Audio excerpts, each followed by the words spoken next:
Alright, তো আজকে আমরা যে টপিক দিয়ে শুরু করবো আসলে আজকে আমরা অ্যাজাইল নিয়ে খুব ডিটেল আলোচনা করব এবং এটা অ্যাজাইলের ডিপ ডাইভ। এবং পরীক্ষায় যেহেতু 50% অ্যাজাইল থেকে কোশ্চেন আসবে, সো অ্যাজাইলটা আমাদেরকে বুঝতে হবে যে অ্যাজাইল প্রজেক্ট ম্যানেজমেন্ট কি। অলরেডি কিন্তু আমরা লাস্ট ক্লাসে অ্যাজাইল নিয়ে প্রায় হাফ অফ দ্য ক্লাস আমরা আলোচনা করছি, তাই না? আচ্ছা, ওকে। সো ওখানে কিন্তু আমরা যে পড়ছিলাম যে অ্যাজাইল আসলে কি, ইটারেটিভ এন্ড ইনক্রিমেন্টাল, তাই না? দুইটার কম্বিনেশন থেকে আমরা অ্যাজাইল বলতেছি। এবং অ্যাজাইলটা কেন আমরা খুব দ্রুত কাস্টমার ভ্যালু ক্রিয়েট করতে চাই এবং চেঞ্জ ম্যানেজ করতে চাই। চেঞ্জ ম্যানেজমেন্ট কিন্তু প্রজেক্টের একটা ডিফিকাল্ট পার্ট। এবং ট্রেডিশনাল প্রজেক্টে জেনারেলি আমরা চেঞ্জটাকে খুব একটা অ্যাকসেপ্ট করতে চাই না, মানে আমাদের মাইন্ডসেট যেটা ট্রেডিশনাল প্রজেক্টে, আমরা চাই যে আগেই আমরা রিকোয়ারমেন্টগুলোকে ফিক্স করব, তারপরে through out the life cycle আমরা রিকোয়ারমেন্টগুলোকে মানে চেঞ্জ করতে দেবো না, বা যদিও দেই খুবই কন্ট্রোল ওয়েতে হবে। চেঞ্জ হবে না এরকম না, চেঞ্জ ছাড়া তো আসলে প্রজেক্ট করা সম্ভব না, কিন্তু that should be very control way এটা। আর আমরা ট্রেডিশনাল প্রজেক্ট দেখছিলাম এটা অনেকটা সিকুয়েন্সিয়াল টাইপ, তাই না? আমরা যেটাকে বলি ওয়াটারফল, হ্যাঁ, ঝর্ণা থেকে পানি পড়ছে, এটাকে আবার উল্টা দিকে ফিডব্যাক নেওয়া খুব টাফ এবং অনেক টাইম লাগে ডেলিভারিটা দিতে। কিন্তু এখন আমরা যেটা দেখতেছি আমরা মার্কেটে যে কন্ডিশন, মানে আজকে যেটা ট্রু আছে আগামীকাল দ্যাট ইজ নট ট্রু, এরকম হয়ে যায়। এবং একটা ওয়ার্ড বোধহয় আমরা অনেকে জানি এখানে, সেই ওয়ার্ডটার নাম হচ্ছে ভুকা। একটু শুনেছি ভুকা? হ্যাঁ, মানে কি আমার দেখা যাচ্ছে না? হ্যাঁ, ভুকা না, এই যে ভুকা বলি আমরা, ভিতে হচ্ছে হ্যাঁ ভোলাটিলিটি, আনসার্টেনিটি, দেখেন, তারপর সিতে হচ্ছে কমপ্লেক্সিটি, আর এতে কি অ্যাম্বিগুইটি। এই দেখেন, এটা আমরা এখন দেখবেন একটা ইউটিউবে ভুকা দিয়ে আজকে সার্চ দিয়ে দেখবেন যে প্রচুর ভিডিও পাবেন। আমরা যে ওয়ার্ল্ডে বসবাস করছি এটাকে ভুকা ওয়ার্ল্ড বলে, মানে যেটা ভাবতেছি যে এখন ঠিক আছে, কালকে দেখবেন যে ওটা নাই। হ্যাঁ, মনে হচ্ছে যে আমাদের এই প্রোডাক্টটা বোধহয় খুব সাকসেসফুল হবে, পরে দেখবেন যে সেই প্রোডাক্টের কোনো মার্কেটই নাই। সো ভোলাটিলিটি, তারপরে ইউতে কি আনসার্টেনিটি, কমপ্লেক্সিটি এবং অ্যাম্বিগুইটির ওয়ার্ল্ডে কিন্তু আমরা বসবাস করছি, ঠিক আছে? সো ভেরি ডিফিকাল্ট ওয়ার্ল্ড, এরকম মানে ফাস্ট ওয়ার্ল্ড এবং এত কমপ্লেক্স এবং ভোলাটাইল ওয়ার্ল্ড আসলে মানুষ ওটা আগে বসবাস করে নাই। এটা খালি বাড়তে থাকবে, এটা কমবে না, আরো এরকম হতে থাকবে আর কি। অলরাইট, সো আমরা এই যে একটা অবস্থা, এই অবস্থা থেকে বাঁচার কি উপায়, এই জন্য আসলে অ্যাজিলিটিতে আসছে। অ্যাজিল শব্দটার অর্থ কি? Agility, who can adapt something very quickly adapt করা যায়, তাই না? অ্যাডাপ্টিবিলিটি, এবং ওটা আমার নামও একটা দেখেছি যে অ্যাজাইল কিংবা অ্যাডাপটিভ, তার মানে ভেরি কুইকলি আমাদেরকে অ্যাডাপ্ট করতে পারতে হবে, otherwise personally we cannot survive, আর মানে as a organization, even as a country we cannot survive, এত ফাস্ট ফেজ এবং এত ফাস্ট চেঞ্জ হচ্ছে। সো সেখান থেকে কিন্তু অ্যাজাইলটা আসতেছে আর কি। হ্যাঁ, এবং অ্যাজাইলটার জন্ম, অ্যাজাইলের গল্পটা একটু জানা দরকার, যে অ্যাজাইল আসলে এসেছে মানে 2001 সালে, এবং এই ফিলোসফিটা আসছে কোথায় থেকে? আসছে আসলে সফটওয়্যার এবং আইটি ইন্ডাস্ট্রির লোকজনের কাছ থেকে, ঠিক আছে? সো তারা আসলে সে সময়, যেহেতু আমি যখন ইউনিভার্সিটিতে পড়ি, ঢাকা ইউনিভার্সিটিতে মাস্টার্স করি, 2000 সালে মাস্টার্স করি, বের হই, তখন কিন্তু আমরা যে আমাদের সিস্টেম অ্যানালাইসিস ডিজাইনের একটা বই পড়ানো হতো ইউনিভার্সিটিতে, এবং সেটা আসলে প্রজেক্ট ম্যানেজমেন্টের বই, দুইটা বই পড়ানো হতো, একটা হচ্ছে সফটওয়্যার ইঞ্জিনিয়ারিং, একটা হচ্ছে সিস্টেম অ্যানালাইসিস এন্ড ডিজাইন। এই দুইটা বইয়ের কোথাও আমরা প্রজেক্ট লাইফ সাইকেল সম্বন্ধে ওয়াটারফল ছাড়া আর কোনো মেথড পাই নাই, ঠিক আছে? 2000 সালে কথা বলছি। 2001 সালে আসলে 17 জন হট লিডার্স, যারা সেই সময় আইটি ফার্মে কাজ করতেন, সফটওয়্যার ফার্মে কাজ করতেন, ওনারা আসলে খুব সাফার করতেছিলেন। কারণ কি, ওয়াটারফল মেথডে আইটি প্রজেক্ট বা সফটওয়্যার প্রজেক্ট ম্যানেজ করা মানে টু টাফ, পসিবল না, কারণ এত চেঞ্জ আসে। তারপরে আইটি এবং সফটওয়্যার জেনারেলি, স্পেশালি সফটওয়্যার, যেটা আসলে ইনট্যাঞ্জিবল জিনিস নিয়ে কাজ করে, you can't see, you can't touch, তাই না? যখন এটা দেখা যায়, তৈরি হয়ে যায়, তারপরে you can see or you can touch, otherwise you can't touch even, you can see even. So ফলে কিন্তু মানে তারা খুব ডিফিকাল্টি, পুরো সফটওয়্যার ইন্ডাস্ট্রি ডিফিকাল্টির মধ্যে ছিল। সেখান থেকে বের হয়ে আসার জন্য 17 জন একত্রিত হয় উটাতে, আমেরিকার, এবং সেটা শীতের দিন ছিল, প্রচন্ড শীতের দিন ছিল, বরফ ছিল। তো সেখানে 17 জন কানেক্টেড হয়ে তারা 4টা ভ্যালুস আইডেন্টিফাই করে। চারটা ভ্যালুজ আইডেন্টিফাই করে এবং বলে যে অ্যাজাইল হচ্ছে একটা মাইন্ডসেট, এবং অ্যাজাইল আমাদেরকে অ্যাজাইল প্র্যাকটিস করতে হবে, চেঞ্জকে আমাদেরকে অ্যাকসেপ্ট করতে হবে, এবং আমরা আসলে ট্রেডিশনাল ভাবে যদি প্রজেক্ট ম্যানেজ করি তাহলে উইল সাফার, এবং আমরা সাফার করছি, এইভাবে প্রজেক্ট করা যাবে না। সো তারা আসলে সেই সময় যে সমস্ত মানে ভালো জিনিসগুলো ছিল, যেমন স্পেশালি ম্যানুফ্যাকচারিং এ কিন্তু আমরা অনেক দিক থেকে কাজ করতেছি, এবং সেকেন্ড ওয়ার্ল্ডের পরে ম্যানুফ্যাকচারিং আসলে বুমিং, এবং অনেক ম্যানেজমেন্ট থিওরি আসছে ইয়া থেকে, ম্যানুফ্যাকচারিং থেকে। সো স্পেশালি লিন, হ্যাঁ, কানবান, ইভেন স্ক্রাম কিন্তু আগে ছিল, 2001 সালের আগেও স্ক্রাম ছিল। এই সমস্ত কনসেপ্ট থেকে তারা আসলে ট্রাই করতেছিল যে ভালো কিছু নিয়ে আসা যায় কিনা সফটওয়্যার ইন্ডাস্ট্রির জন্য। তো সেখান থেকে তারা আসলে আইডেন্টিফাই করে চারটা ভ্যালুসকে। ঠিক আছে, প্রথম হচ্ছে যে আগে মাইন্ডসেট ঠিক করতে হবে যাতে আমাদের মাইন্ডসেট অ্যাজাইল হয়, এবং আমরা চারটা ভ্যালু প্র্যাকটিস করব সফটওয়্যার প্রজেক্ট ম্যানেজমেন্টে। এরকম একটা ডিসিশন নেওয়ার পরে ওনারা এই চারটা ভ্যালুকে লিখে ফেলে। ঠিক আছে, লিখে ওনারা পাবলিশ করে, তারপরে ওনারা ফিরে যাওয়ার পরে, ওটা ফেব্রুয়ারি মাসের ঘটনা ছিল, এরপর আমরা দেখলো যে এই চারটা ভ্যালুস, আমরা যখন ভ্যালুস বলি মানে কি, ভ্যালুস শব্দের অর্থ কি? একাধিক। মানে আমরা ভ্যালুস বাংলা ভাষায় আসলে ভ্যালুস এর মিনিং করা টাফ। ভ্যালুস এর মানে কি হবে বাংলা ভাষায়? বাংলায় যেটা বলে মানদণ্ড বা মূল্যায়ন, মূল্যবোধ, তাই না? আমরা বলি ভ্যালুস রক্ষা করতে হবে। সো বাংলায় আসলে অনেক কিছু ইংলিশ খুব সুন্দরভাবে হয় না আসলে।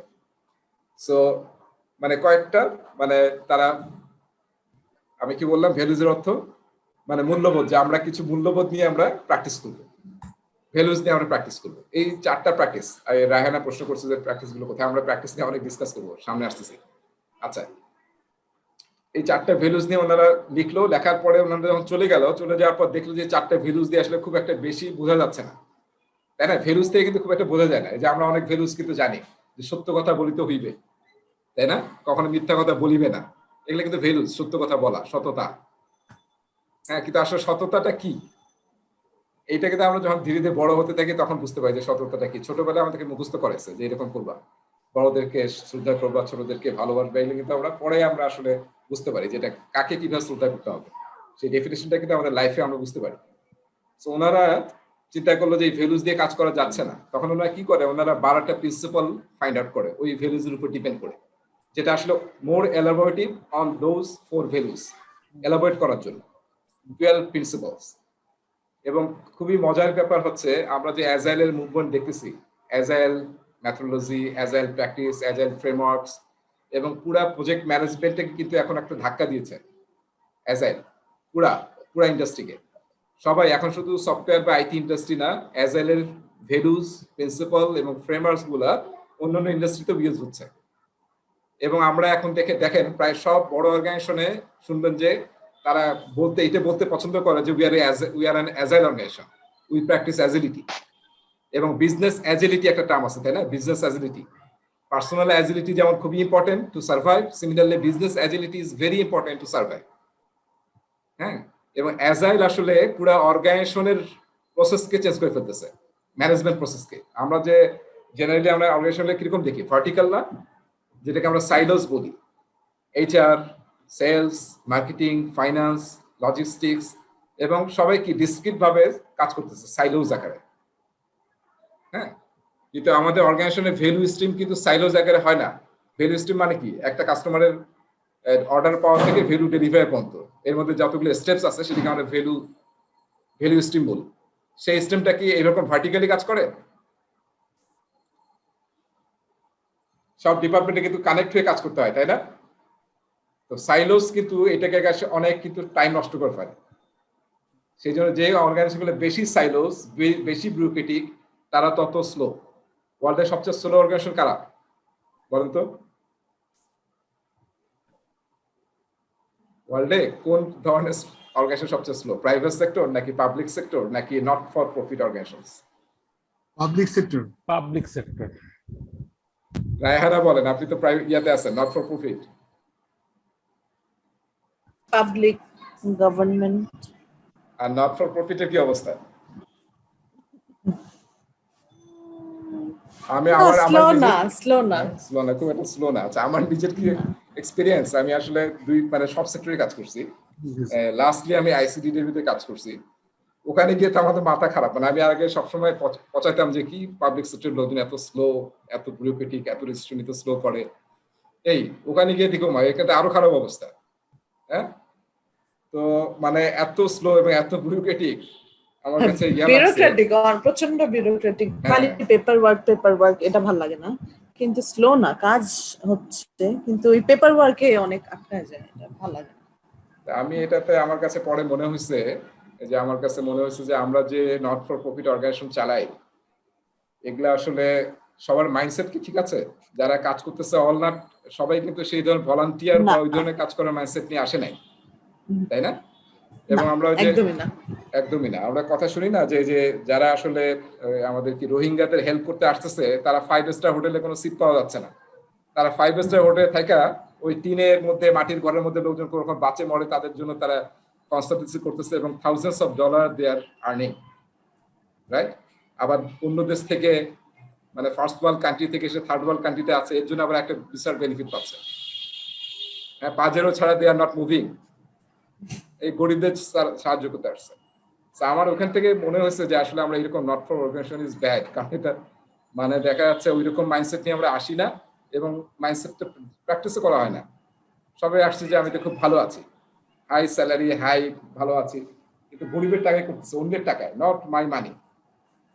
তার চেয়ে মনে হয় যে সামাজিক যে কি যেন ব্যবসা নাকি ছিল, social business, that was busy. তুমি যদি সোসাইটির জন্য কাজ করতে চাও, তো earning you have to ensure by yourself, then invest, যত ইচ্ছে ইনভেস্ট করো। আরেকজনের টাকা নিয়ে, মানে আমার জাস্ট ইয়ে হচ্ছে আর কি, জাস্ট এটা একটা আউট অফ দ্য টপিক আলোচনা করলাম।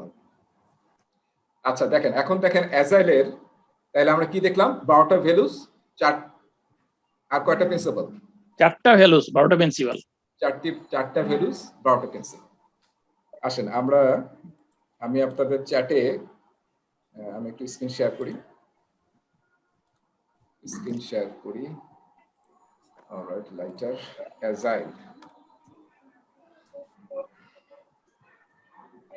আমরা যখন প্রথম ওয়েবসাইট ডেভেলপ করা শুরু করি, তখন আসলে HTML মানে সিম্পল HTML ছাড়া আর কোনো কিছু ছিল না আসলে। এবং সাইটটা কি দেখা যাচ্ছে? জি ভাইয়া, দেখা যায়। এই যে সাইটটা আমরা দেখছি, এই সাইটটার লিংক আপনাদেরকে চ্যাট বক্সে দিয়ে দিলাম। সবাই একটু ক্লিক করে সাইটে একটু ঢোকেন।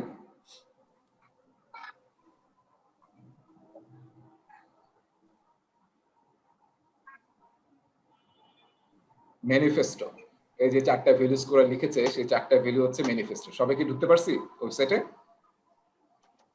সো এটা কিন্তু সেই HTML এ করা, সেই 2000 সালে, যখন আসলে ডাইনামিক HTML আসে নাই। আপনারা তো অনেকে জানেন যারা আইটিতে আছে, নরমাল HTML ছিল আর কি, স্ট্যাটিক HTML, এবং স্ট্যাটিক পেজ তৈরি করতে হবে। পাইছেন সবাই না? জি ভাইয়া। এবং নিচে দেখেন এই 17 জনের নাম আছে, ঠিক আছে? 17 জনের নাম আছে। এই 17 জনই কিন্তু আপনারা একটু সার্চ দিলে দেখবেন সবাই কিন্তু প্রসিদ্ধ লোকজন, ঠিক আছে? যেমন এখানে 2 জনের নাম দেখেন, এই যে কেন শোয়াবার, এবং পাশাপাশি আছে কিন্তু জেফ সাদারল্যান্ড। তারা ওয়ার্ল্ডের সবচেয়ে ফেমাস অ্যাজাইল ফ্রেমওয়ার্ক তৈরি করছে, যেটার নাম হচ্ছে স্ক্রাম, ঠিক আছে? এটাও কিন্তু আমরা আলোচনা করব ক্লাসে আজকে। স্ক্রাম এই 2 জনের আবিষ্কার আর কি, ঠিক আছে? এবং এটা সবচেয়ে ভাইয়া ওই যে কেন শচোয়ারবার আর জব, মানে 2 জনেরই এস, এখান থেকে কি স্ক্যাম আসছে নাকি? হ্যাঁ, এই 2 জনের কাছ থেকে, মানে যে এস নামের এস থেকে কি স্ক্যাম এই ধরনের? না, স্ক্যাম আসছে রাগবি খেলা থেকে। আচ্ছা, রাগবি খেলা থেকে স্ক্যাম আসলে। এবং স্ক্যামের সবকিছুর নামই হচ্ছে খেলাটাই, খেলার কিছু অনেক কিছু আছে, স্পেশালি রাগবি, যেহেতু আমেরিকার মেইন খেলা হচ্ছে রাগবি, সো সেখান থেকে আসছে। আচ্ছা, এরপরে দেখেন এখানে এই যে অ্যালিস্টার বার্ন, এটা বোধহয় অনেকে নাম শুনছেন। উনি বোধহয় এক্সপি বোধহয় উনি করছেন। এক্সপি মানে হচ্ছে এক্সট্রিম প্রোগ্রামিং, এটাও কিন্তু একটা অ্যাজাইল ফ্রেমওয়ার্ক। তারপরে জিম হাই স্মিথ, অনেক নাম শুনবেন, একটু সার্চ দিলেই পাবেন। এখানে অনেকেরই নাম আছে, দেখবেন যে তারা খুবই ফেমাস লোকজন আর কি। যাই হোক, এই 17 জন, এদের ছবি দেখা যাচ্ছে ছবি, এই যে ব্যাকগ্রাউন্ডে কিন্তু তাদের ছবি আছে, সবাই দেখছেন? হালকা দেখা যায়। হ্যাঁ, খুবই হালকা ভাবে ছবি আছে, রাইট?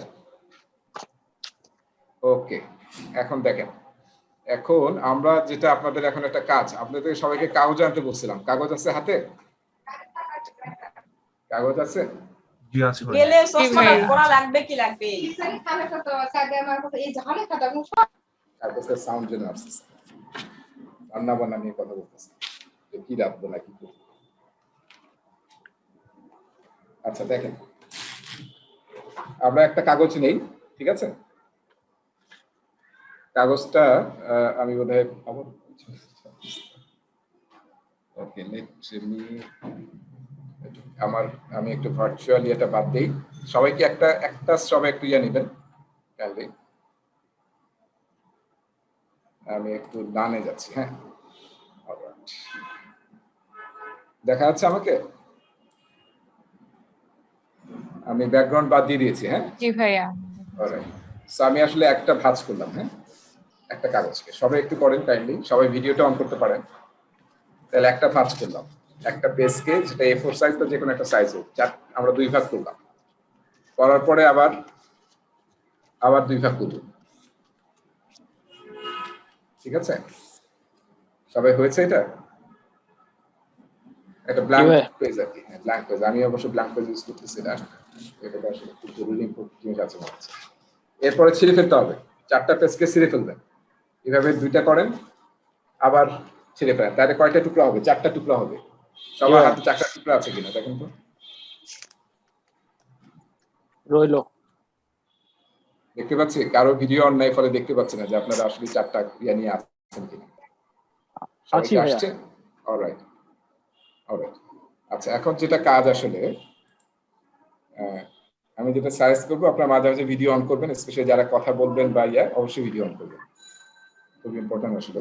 আচ্ছা ওকে, আমি এখন যেটা বলতে যাচ্ছি সেটা হচ্ছে, আমরা যে এই যে অংশটা দেখছি, ঠিক আছে, এটা এখানে 4টা ভ্যালুজ আছে। এটা হচ্ছে নাম্বার 1 ভ্যালুজ, ঠিক আছে? Individuals and interactions over process and tools. 2 number হচ্ছে ওয়ার্কিং সফটওয়্যার। এই সফটওয়্যার শব্দটা একটু বাদ দেন, এটাকে আপনারা মনে করবেন হচ্ছে ওয়ার্কিং প্রোডাক্ট, ঠিক আছে? Working product over comprehensive documentation. 3 নম্বর হচ্ছে customer collaboration over contract negotiation. 4টা ফাইলে লিখবো না, এখন লিখেন না, আমি এখন লিখতে বলিনি, জাস্ট আমি বলতেছি আর কি 3টা। আর 4 নম্বর হচ্ছে responding to change over following A plan, ঠিক আছে? এবং শুরুতে কিছু কমেন্ট আছে তাদের, এটা আসলে অ্যাজাইল ম্যানিফেস্টো, এবং এই 4টা হচ্ছে ভ্যালুস, এবং লাস্টে একটা মানে ওদের মন্তব্য আছে। আমরা এখন একটা গ্রুপে চলে যাব, 2টা গ্রুপ আমি বানাই দিচ্ছি। আপনারা এই 4টা ভ্যালুসকে কি করবেন, এই লেফট সাইড কাগজের এক পাশে লিখবেন। একটা কাগজের টুকরা নিয়ে এক সাইডে লিখবেন এইটা ইন্ডিভিজুয়ালস ইন্টারঅ্যাকশনস, তার পিছনে লিখবেন এইটা প্রসেস এন্ড টুলস। আরেকটা টুকরাতে আরেকটা পিস অফ পেপার আপনি কি করবেন, ওয়ার্কিং সফটওয়্যার, আর তার পিছনে লিখবেন কম্প্রিহেন্সিভ ডকুমেন্টেশন। বুঝতে পারছি? সবাই বুঝতে পারছি না? এই প্রোডাক্ট বললেন না, ওয়ার্কিং প্রোডাক্ট লিখবো না সফটওয়্যার লিখবো? হ্যাঁ হ্যাঁ, ওয়ার্কিং প্রোডাক্ট লিখবেন, Okay. ঠিক আছে? এইভাবে লিখবেন। তো মানে এখন লিখতে হবে না, আমি জাস্ট আমরা একটু ইয়াতে যাবো, ব্রেকআউট রুমে যাবো। ব্রেকআউট রুমে গিয়ে আপনারা সবাই ডিসকাস করবেন যে আসলে এটাতে কি বুঝাচ্ছে। পুরাটা পড়বেন সবাই মিলে, পরে ডিসকাস করবেন কি বুঝলাম আমরা। 2টা গ্রুপে আমি ভাগ করে দিচ্ছি, এবং পরে এসে আমি জিজ্ঞাসা করবো, এর মাঝে আবার লিখেও ফেলবেন যে ভাই লিখতে বললাম, ঠিক আছে? আসসালামু আলাইকুম ভাই।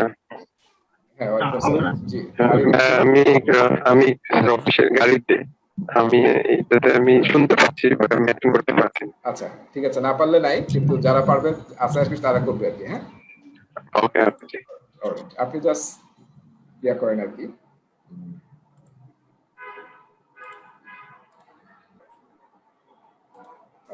সো আমরা সবাই চলে এসেছি না? একজন বোধহয় বাইরে ছিল, আরিফ। আচ্ছা ঠিক আছে, আমরা দেখেন, আমরা যাই না কতটুকু আলোচনা করতে পারছি। আমাদের কিন্তু আলোচনা করা দরকার ছিল যে আমরা বুঝলাম কি এই ম্যানিফেস্টো থেকে। লেখা তো পরের কথা, লেখাটা পরে। আমরা কি বুঝতে পারছি? জি, একটা বেসিক আন্ডারস্ট্যান্ডিং হয়েছে আর কি। আচ্ছা, বেসিক আন্ডারস্ট্যান্ডিং হয়েছে। আমি একটু এটা ওপেন করছি। আমি অ্যাজাইল ম্যানিফেস্টোতে যাচ্ছি না, আমি এখানে আসতেছি। আমার স্লাইডে আসতেছে।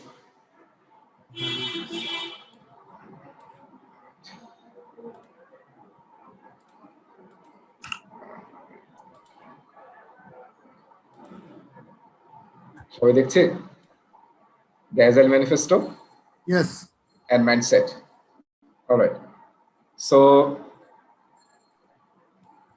এখন দেখেন এই যে আমরা এখানে দুইটা সাইড আছে তাই না, দুইটা সাইড আছে, তাহলে এটা কি লেফট সাইড আর এটা কি রাইট সাইড, এটা লেফট এটা রাইট, লেফট রাইট, আরবিতে আছে না left right left right left. আচ্ছা এখন আর একজন বলেন, একজন শুধু প্রথমটা বলেন যে আমরা প্রথমটা দিয়ে কি বুঝলাম, individuals and interactions over process and tools. এখান থেকে আমরা যতটুকু বুঝতে পারছি বা আলোচনা করেছি সেটা হলো যে individual and interaction over process and tools, মানে প্রসেস এন্ড টুলস হলো ওয়াটারফল বা ট্রেডিশনাল মেথডের ক্ষেত্রে, আর ইন্ডিভিজুয়াল ইন্টারঅ্যাকশন এটা হলো অ্যাজাইলের ক্ষেত্রে যদি আমরা ইউজ করি সেটা পোর্টফোলিও হবে। আচ্ছা তার মানে ইন্ডিভিজুয়াল এন্ড ইন্টারঅ্যাকশনস মানেটা কি আসলে, এটার মানে কি বলছে ইন্ডিভিজুয়াল এন্ড ইন্টারঅ্যাকশনস? এটা ইন্ডিভিজুয়াল পারপাস মানে ইন্ডিভিজুয়ালি কথা বলা বা একটা এরকম মনে হয় কিছুটা। এটা অ্যাজাইল টিমকে ফোকাস করছে, তার টিম মেম্বারস এর ভেতরে ইন্টারঅ্যাকশনস এবং টিম মেম্বারকে ফোকাস করে কাজটা বেশি আগানো হয় অ্যাজাইল মেথড। আমার কাছে মনে হয় এটা। আচ্ছা তার মানে আমাদের ইন্ডিভিজুয়ালস এন্ড ইন্টারঅ্যাকশনস, মানুষ, হ্যাঁ একটা প্রজেক্টে যে বা টিমে যে মানুষ, তারা এবং তাদের মধ্যকার ইন্টারঅ্যাকশন, সেটা আমাদের কাছে বেশি প্রায়োরিটাইজ না, সেটা আমাদের জন্য ভেরি ইম্পর্টেন্ট। ঠিক আছে, টিম আচ্ছা। ওয়ার্ক। হ্যাঁ টিম ওয়ার্ক। আচ্ছা এরপরে আসেন সেকেন্ডটা একজন বলেন, ওয়ার্কিং সফটওয়্যার, অন্য টিম থেকে বলেন, অন্য টিম।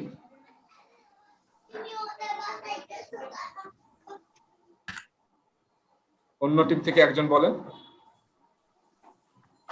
ভাইয়া আমি বলবো? না না আপনি তো এই টিমে ছিলেন। না উনি আমাদের টিমে ছিলেন না তো। আচ্ছা ওকে ওয়ারি আমরা বলে ফেলেছি। প্লিজ। হ্যাঁ বলেন, আর একজন বলেন। হ্যাঁ সবাইকে কিন্তু যে আমরা একটা জিনিস শিখতে হবে, যেটাকে আমরা বলতেছি একটু পরে বলবো, সেটা হচ্ছে সেলফ অর্গানাইজিং। নিজেকে আসলে অ্যাসাইন করতে হবে যে আমি বলবো, কারোর জন্য ওয়েট করবেন না। মুজাফফর আপনি বলেন তাহলে ওয়ার্কিং। হ্যাঁ আমি বলতে চাচ্ছি যে কম্প্রিহেনসিভ ডকুমেন্টেশন হতে পারে সেটা একটা ধরেন এসওপি টাইপের কিছু বা ম্যানুয়াল কিছু তৈরি করা বা ম্যানুয়াল কিছু ফলো করা। ম্যানুয়াল বলতে আমি বোঝাচ্ছি যে মেথড, প্রজেক্ট ব্যাপারে চিন্তা করেন, প্রজেক্ট ম্যানুয়াল টাইপের কিছু একটা, সেটা ব্যবহার করা। আর সেক্ষেত্রে ওটার অ্যাজাইলে আমরা ওয়ার্কিং সফটওয়্যার কিংবা ওয়ার্কিং প্রোডাক্ট যে কোনো কিছু ইউজ করতে পারি, যেমন হতে পারে আপনার মাইক্রোসফট প্রজেক্ট কিংবা হতে পারে monday.com or clickup.com, যেগুলো প্রজেক্ট ম্যানেজমেন্ট টুল আছে বর্তমানে ইউজ করে, এই ধরনের কিছু একটা। ওকে এটা নিয়ে আর কারো কোনো ব্যাখ্যা আছে? কারণ ব্যাখ্যাটা আমার কাছে মনে হচ্ছে যে ডকুমেন্টেশন করার চাইতে আমরা তো প্রতিটা যখন একটা কাজ করি বা একটা প্রজেক্ট করি বা প্রোডাক্ট তৈরি করতে যাই, সেখানে আমরা আসলে প্রোডাক্টটা কিভাবে তৈরি হচ্ছে বা স্টেপ বা প্রসেসে যে ডকুমেন্টেশন থাকে সেইটার দিকে প্রায়োরিটি না দিয়ে যে অ্যাকচুয়াল প্রোডাক্টটা সেটা যেন কাজ করতেছে ঠিকভাবে সেটার দিকে বেশি মনোযোগ দিই। Very good. সবাই কি শুনতে পাচ্ছেন তানভীরের কথা? সবাই বুঝতে পারছেন? জি। মানে কম্প্রিহেনসিভ ডকুমেন্টেশনের চেয়ে আমরা বেশি প্রেফার দেব ওয়ার্কিং প্রোডাক্ট, ওয়ার্কিং সফটওয়্যার, যেটা যাতে কাজ করে, কাস্টমারের যাতে কাজে লাগে। খালি ডকুমেন্টেশন বানালাম টনের পর টন। আপনারা জানেন যে সরকারের যে বিভিন্ন টেন্ডার জমা দেয়, টেন্ডার কিন্তু গাড়িতে করে টেন্ডার নিয়ে যায়, দেখছেন? কারো কয়েক কার্টুন কাগজ থাকে। হ্যাঁ ইট হ্যাপেন, হ্যাঁ এটা ঘটে কিন্তু। সো আমরা কি বলতেছি, working software over comprehensive documentation. ঠিক আছে, এরপর 3 নম্বরটা আসেন। 3 নম্বরটা বলেন তাহলে, প্রথম টিম থেকে বলেন, প্রথম টিমে কারা ছিলেন? এটা যেটা আমি বুঝতে পারলাম সেটা হচ্ছে কন্ট্রাক্ট অনুযায়ী হচ্ছে যাওয়া, হ্যাঁ ট্রেডিশনাল মেথডে, যে আমার এই রিকোয়ারমেন্টস আমি এই কাজটা করে দিলাম। আর কাস্টমার কোলাবোরেশন হচ্ছে দুইজন একসাথে, দুইটা টিম একসাথে বসে ডিসকাস করা যে তার কোনো কিছু চেঞ্জ হতে পারে রিকোয়ারমেন্ট, তো দেখিয়ে সেটা সেই অনুযায়ী আবার সেটাকে আপডেট করা। Good, excellent. হ্যাঁ তার মানে আমরা আসলে কাস্টমার কোলাবোরেশনকে প্রায়োরিটি দেবো।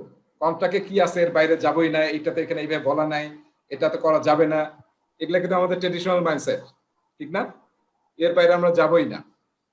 দেখেন এখানে কিন্তু আমরা অনেকদিন ধরে প্রজেক্ট ম্যানেজ করে আসতেছি বা অর্গানাইজেশনে কাজ করতেছি, বেশিরভাগ অর্গানাইজেশনে আসলে ট্রেডিশনাল মাইন্ডসেটের, মানে অর্গানাইজেশনে কিন্তু শুধু প্রজেক্ট না, আমি বললাম যে বিজনেস অ্যাজাইলিটি, মানে অর্গানাইজেশনকে অ্যাজাইল হতে হবে। পুরা প্রজেক্ট করেন বা না করেন, অর্গানাইজেশনাল মাইন্ডসেট কিন্তু দেখবেন যে কন্ট্যাক্ট নেগোসিয়েশন টাইপ, তাই না? নট কোলাবোরেশন টাইপ, যে আমি কাস্টমারের সাথে কোলাবোরেট করবো, ভেন্ডরকে আমি পার্টনার মনে করবো, তার সাথে কোলাবোরেট দিয়ে কাজ করবো। ভেন্ডরকে তো আমরা শত্রু মনে করি, অনেক অর্গানাইজেশন আছে ভেন্ডরকে কোনো পাত্তাই দেয় না, মানে পারলে কিক আউট দিয়ে ইয়ে করে দেয়। অবশ্য ভেন্ডর ছাড়া কাজ হবে না, বিজনেস টিম এবং ডেভেলপ টিমে কোলাবোরেশনে কাজ করতে হবে। কোলাবোরেশন, হ্যাঁ। আমি এখন একটা কাজ করতেছি, সরকারি কাজ, আমাকে নিজেকে মনে হচ্ছে যে আমি বোধহয় মানে মানে যখন তখন লাথি মারতেছে আর কি, এরকম একটা অবস্থা মনে হচ্ছে আর কি। জি ভাই, বুঝতে পারছি। এবং ডিগনিটি অফ লেবার থাকতেছে না, মানে আমি যেটা নিয়ে খুবই সাফার করতেছি, মানে ডিগনিটি অফ লেবার এটাও পাচ্ছি না। This is very bad. হ্যাঁ, এটা কিন্তু এক্সপেরিয়েন্স হচ্ছে। আচ্ছা, এরপরে আরেকজন বলেন। একটা কোশ্চেন আছে এখানে। বেসিক্যালি এটা তো মনে হচ্ছে যে ভেন্ডর সাইড থেকে এই আমাদের এই পয়েন্ট অফ ভিউতে, তাই না? কাস্টমার সঙ্গে আমরা কোলাবোরেট করতেছি, আমাদের নেগোশিয়েটেড কন্ট্রাক্টের বাইরে গিয়ে অথবা তার প্রায়োরিটি দিচ্ছি কাস্টমার কোলাবোরেশনটাকে। তো যখন কাস্টমার কোলাবোরেশন আসে তখন বেসিক্যালি একটা কোশ্চেন আসতে পারে যেখানে তো এক্সট্রা কোনো রিকোয়ারমেন্ট, এক্সট্রা মডিফিকেশনস বা এক্সট্রা এফোর্টের প্রয়োজন। সেই ক্ষেত্রে কি হচ্ছে, পরে হয়তো আসবে, আমি জাস্ট মাথায় আসছে বলে জিজ্ঞেস করতেছি, সেক্ষেত্রে কি এক্সট্রা যে এফোর্ট বা এক্সট্রা রিকোয়ারমেন্ট এগুলোর কস্টিং গুলো কি এটার মধ্যে ইনক্লুড করা হয় কিনা, নাকি আমি জাস্ট শুধু মানে কাজটাকে এফিসিয়েন্টলি ডেলিভার করার জন্য আমি কোলাবোরেট করে মেনে নিয়ে আমি এগিয়ে যাবো, ব্যাপারটা কিরকম কিনা? আচ্ছা, ঠিক আছে। সো এটা আসলে আমরা পরেও আলোচনা করব। সেটা হচ্ছে যে আসলে এই যে তার মানে কি আমরা চেঞ্জকে নেব, তাই না? মনে হচ্ছে এই ব্যাপারটা, তাহলে আমাদেরকে কস্টিং গুলো চেঞ্জ হবে, ওই জন্য কস্টিং চেঞ্জ হবে আপনার। অ্যাজাইলে আসলে আমরা স্কোপটাকে ওপেন রাখি, হ্যাঁ, যা যত ইচ্ছে স্কোপ দিই, তার সাথে আমরা কন্ট্যাক্ট যে আওয়ার বাড়বে, আমরা ধরে নিচ্ছি যে কাস্টমার সে টাকা আমাদেরকে দিবে, হ্যাঁ। আর ঠিক আছে, এবং অ্যাজাইল কন্ট্রাক্টিং নামে আলাদা বিষয় আছে আর কি, অ্যাজাইল কন্ট্রাক্টিং, অ্যাজাইল প্রোকিউরমেন্ট, এবং সেটা আসলে ডিফারেন্ট টাইপ অফ কন্ট্রাক্ট এবং প্রোকিউরমেন্ট ইউজ করে, যেখানে এরকম ওপেন থাকে আর কি, যাতে আমরা কাজ করলে যাতে টাকাটা বাড়তে থাকে আর কি, যেটাকে আমরা একটা হ্যাঁ, মানে কস্ট ইমার্সিবল, মানে কস্টের সাথে আবার এফোর্ট যুক্ত হয়। হ্যাঁ, আবার যুক্ত হবে টাইম এন্ড ম্যাটেরিয়াল টাইপ, এবং আরো নানান ধরনের আছে আর কি। আমরা মাস্টার সার্ভিস এগ্রিমেন্ট করি বা শিডিউল অফ রেট ঠিক করে নেই, এরপর যদি আওয়ার লাগে তাহলে আমাদের সেটা কস্ট দেবো, ঠিক আছে? সেগুলা আলাদা আলোচনা আছে, কিন্তু এরকম না যে ওই টাকার মধ্যেই যা ইচ্ছা তাই করে ফেলবো, সেটা আসলে ইম্পসিবল। হ্যাঁ, সবকিছু কনস্ট্যান্ট আছে। আচ্ছা, লাস্টেরটা বলেন। লাস্টেরটা হচ্ছে responding to change over following A plan. তার মানে কি বুঝলাম, যে আমরা ট্রেডিশনাল কনসেপ্ট কি, যে আমরা প্ল্যান বানাবো এবং এই প্ল্যানটা ফলো করেই কাজ করবো, এর বাইরে যাওয়া যাবে না, ঠিক আছে? আর রেসপন্ডিং টু চেঞ্জ মানে আমরা আসলে চেঞ্জটা অ্যাট এনি টাইম, যদি আমরা কোনো চেঞ্জ পাই, কোনো ডেভেলপমেন্ট পাই, আপডেট পাই, যেটা আমাদের জন্য বেটার, কোনো ফিডব্যাক, তাহলে সেটা আমরা ইনকর্পোরেট করব, ঠিক আছে? থাকা যাবে না, রিজিড থাকা যাবে না। লাস্টের লাইনটা আমাকে বলেন, লাস্টের লাইনটা আমাকে বলেন, কে বলবে? একটু পড়ে শোনান আমাদেরকে। This is while there is a value in the terms of the right, we value the items on the left more. মানে ডান দিকের গুলোর থেকে বাম দিক গুলোকে আমরা বেশি প্রায়োরিটি দিব, কিন্তু ওগুলো ফেলে দেওয়া যাবে না। সবাই বুঝতে পারছি? while there is value in items on the right, এই যে রাইট সাইডে যে আইটেম গুলা, এগুলো অবশ্যই ভ্যালু আছে, ভ্যালু আছে না? প্রসেস টুলস তো থাকতে হবে, প্রসেস ওরিয়েন্টেড হতে হবে। Comprehensive documentation is good thing, not bad. Contract negotiation, contract তো থাকতেই হবে, নাহলে কাজ করবেন কিভাবে? প্ল্যান অবশ্যই থাকতে হবে। কিন্তু আমরা কি বলতেছি, আমরা এই দুটোকে বাদ দিচ্ছি না, যেগুলো বাদ আজকে থেকে। আমরা এখন অ্যাজাইল প্র্যাকটিস শুরু করছি, এগুলো বাদ। নো, আমরা কি বলতেছি, যে ডান সাইডের জিনিসগুলো আমাদের জন্য ভ্যালুড এবং important, but we value the items on the left more. কথাটা বুঝতে পারছি? আমরা এই যে বোল্ড, এই জন্য কিন্তু বোল্ড লেখা আছে, দেখছেন? বোল্ড করা। আমরাকে প্রায়োরিটি দেবো, এমফাসিস দেবো এগুলোকে বেশি। এটা হচ্ছে আমাদের মাইন্ডসেট শিফট।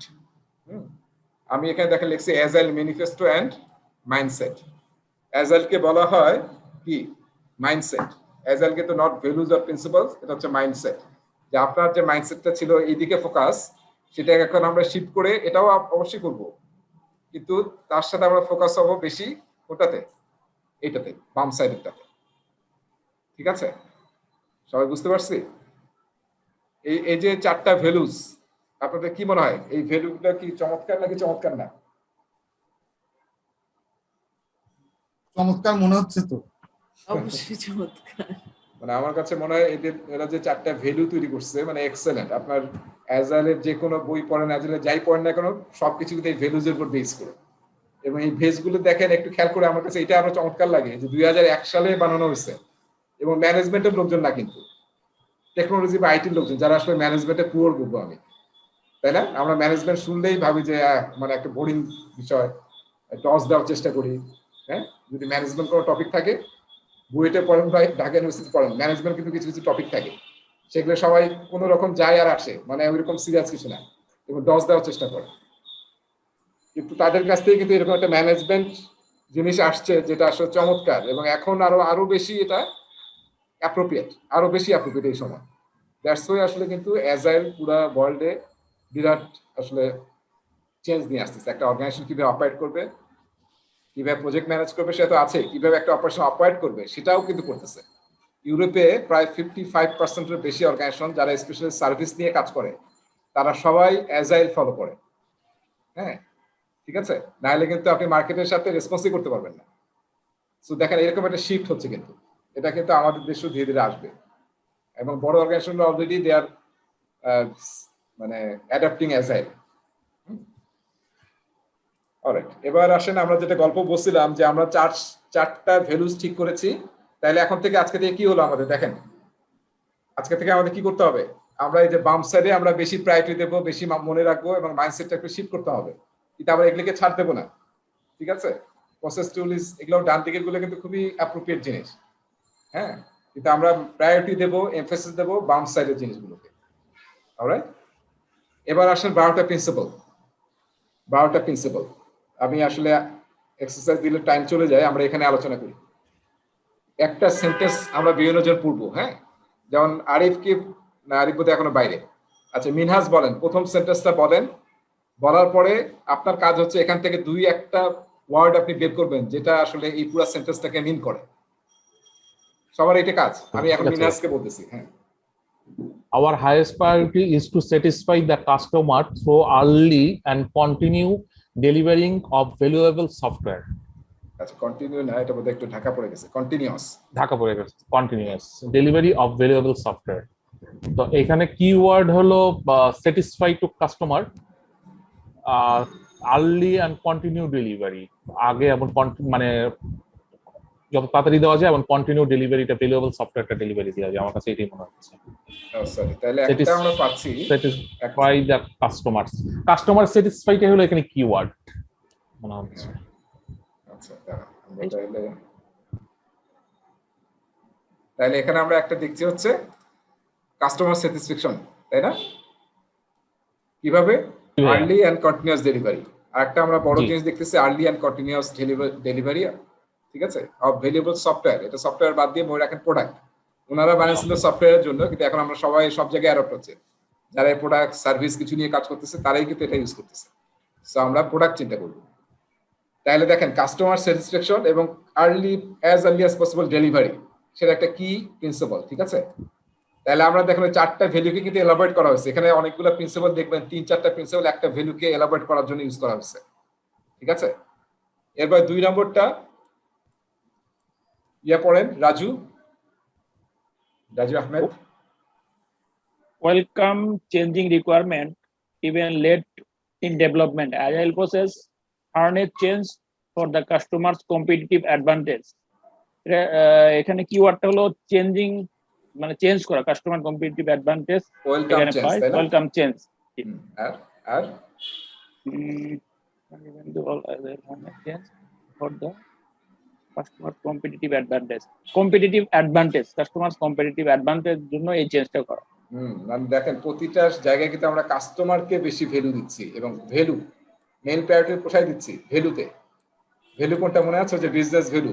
প্রজেক্ট করি কেন? আসলে ভ্যালু ক্রিয়েট করার জন্য। ভ্যালু ক্রিয়েট করার জন্য। হ্যাঁ, কাস্টমারের ভ্যালু বা আমার অর্গানাইজেশনের ভ্যালু বা আমার দেশের সোসাইটির ভ্যালু, মানুষের ভ্যালু। তো দ্যাটস ওয়াই আমরা প্রায়োরিটি দিচ্ছি কোথায়? ভ্যালুতে। দেখেন ভ্যালু। খুবই ইম্পর্টেন্ট। আচ্ছা, এবার 3 নম্বর আসেন। সাইফুর আছেন? 3 নম্বরটা বলেন একটু আমাদের। সাইফুর কি শুনতে পাচ্ছেন না নাকি? সাইফুরের ফ্রেন্ড কোথায়? আজাদ, আজাদ শুনতে পাচ্ছেন? জি ভাই, শুনতে পাচ্ছি। হ্যাঁ, বলেন আপনি 3 নম্বরটা। 3 number, deliver working product frequently from a couple of weeks to a couple of months with a preference to the shorter time scale. এইখানে হচ্ছে হলো ডেলিভার ওয়ার্কিং প্রোডাক্ট ফ্রিকোয়েন্টলি এই জিনিসটাকে হচ্ছে হলো ডেলিভার ওয়ার্ক আমরা ফ্রিকোয়েন্টলি দিতে পারি, এটাকে হাইলাইট করতে পারি। Shorter time scale, shorter time cycle, জি ঠিক আছে। দেখেন যে আমরা ইটারেটিভ এবং ইনক্রিমেন্ট মনে আছে? হ্যাঁ হ্যাঁ হ্যাঁ হ্যাঁ, কত quickly we can deliver incremental delivery. Alright, so চমৎকার। এবার আসি আমরা 4 নম্বরে। সাইফুর কি আসছে নাকি নাই? শুনতে পাচ্ছি না আমাকে, নাকি নাই? আচ্ছা, যদি আমরা না থাকি তাহলে রায়হানা বলেন 4 নম্বরটা। Business people and developers must work together daily throughout the project. এখানে হচ্ছে keywords business people, developers, work together daily. তিনটা তার মানে হ্যাঁ, মানে হচ্ছে developers- তারা প্রতিদিন একবার হলেও যেন একসাথে বসে। আচ্ছা, business people and developers must work together daily throughout the project. বুঝতে পারছি? হ্যাঁ, এডিশনাল প্রজেক্টে আমরা কি করি? কাস্টমারের কাছ থেকে রিকভার নিয়ে আসার পর 6 মাস কাস্টমারের চেহারাই দেখি না, ভুলে যাই। এখানে Right? এরকম প্রতিদিন হয়। বসতে হবে। হ্যাঁ, মানে বিজনেস এবং ডেভেলপার শব্দটা বাদ দেন, ইঞ্জিনিয়ার হতে পারে বা যারা প্রজেক্টে কাজ করতেছে, আমরা প্রজেক্ট টিম, তাদের মধ্যে যাতে ফ্রিকোয়েন্ট আসলে ইভেন যদি পসিবল হয় ডেইলি আমরা ইন্টারঅ্যাকশন রাখি। Very important. দেখেন, তাহলে কিন্তু কোনো গ্যাপ থাকবে না। এবং ইভেন অ্যাজাইল টিম ফিল করে যে যারা কাস্টমার, যদি কাস্টমারের কিছু রিপ্রেজেন্টেটিভ কো লোকেটেড হয় টিমের সাথে, তাহলে আরো বেটার। যদি পসিবল হয় তাহলে আমরা কো লোকেটেড করে ফেলবো। আচ্ছা, এরপরে 5 নম্বরে আসেন। তানভীর বলেন 5 নম্বর। Build projects around motivated individuals, give them the environment and support they need, and trust them to get the job done. Motivated individuals এর উপরে পার্সেন্টেজ আসছে,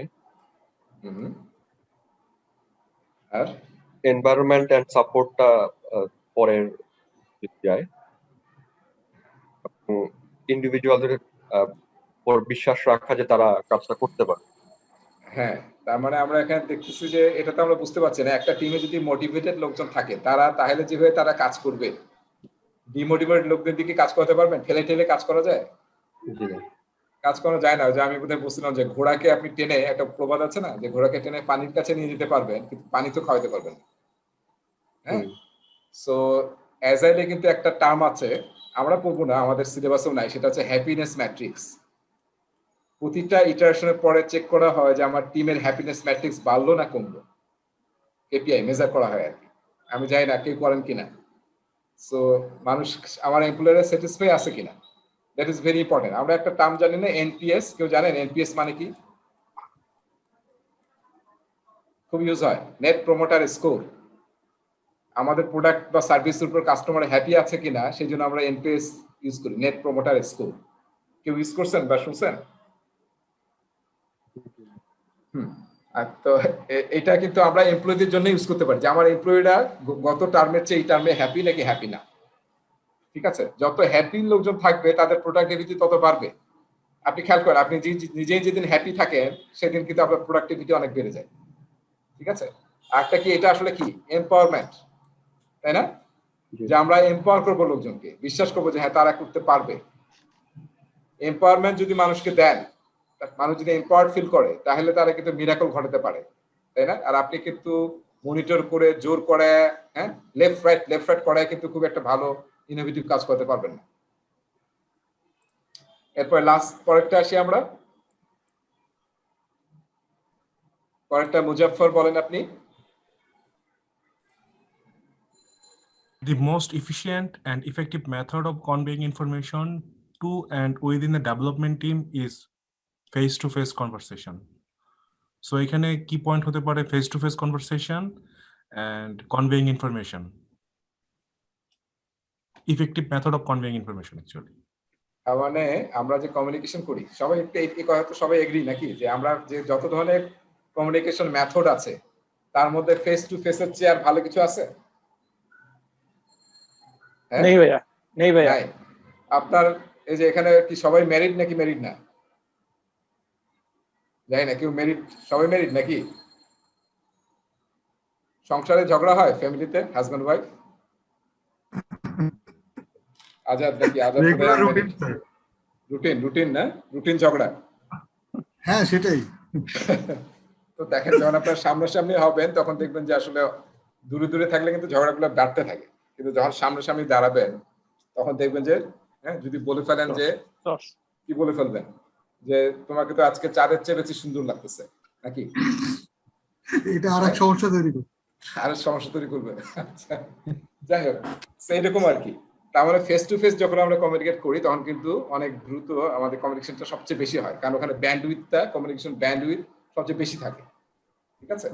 সো যেখানে সুযোগ হবে এখানে ভাইয়া ফেস টু ফেস হইলে ওই যে সাইফুর ভাইরে পাওয়া যায় তো।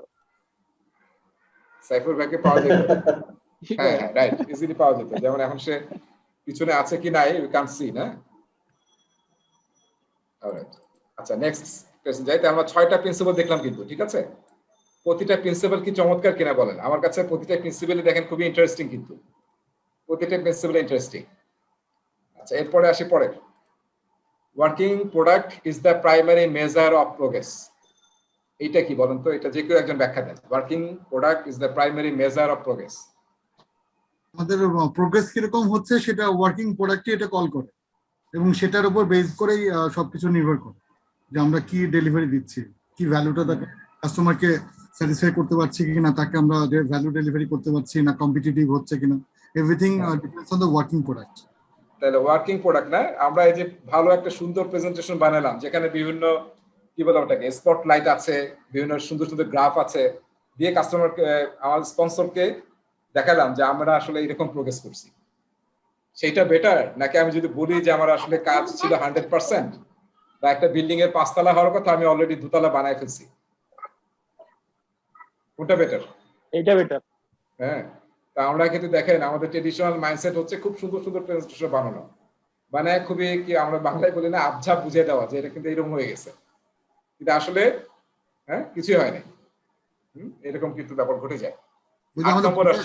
পদ্মা সেতু তো বলে দৃশ্যমান, ওই দৃশ্যমান ব্যাপারটা। আচ্ছা নেক্সট একটা আসছি। Agile process promote sustainable development. The sponsors, developers, and users should be able to maintain a constant pace indefinitely. কারো যদি শব্দ আসে তাহলে একটু কাইন্ডলি মিট করে ফেলবেন, আশেপাশে যদি সাউন্ড আসে। আমি ঠিক আছে, মানে কারো যদি পাশে কথা বলতে হয় বা সাউন্ড আসে, ফোন ধরতে হয়, তাহলে কাইন্ডলি নিজেকে মিট করে তারপরে শুনবেন।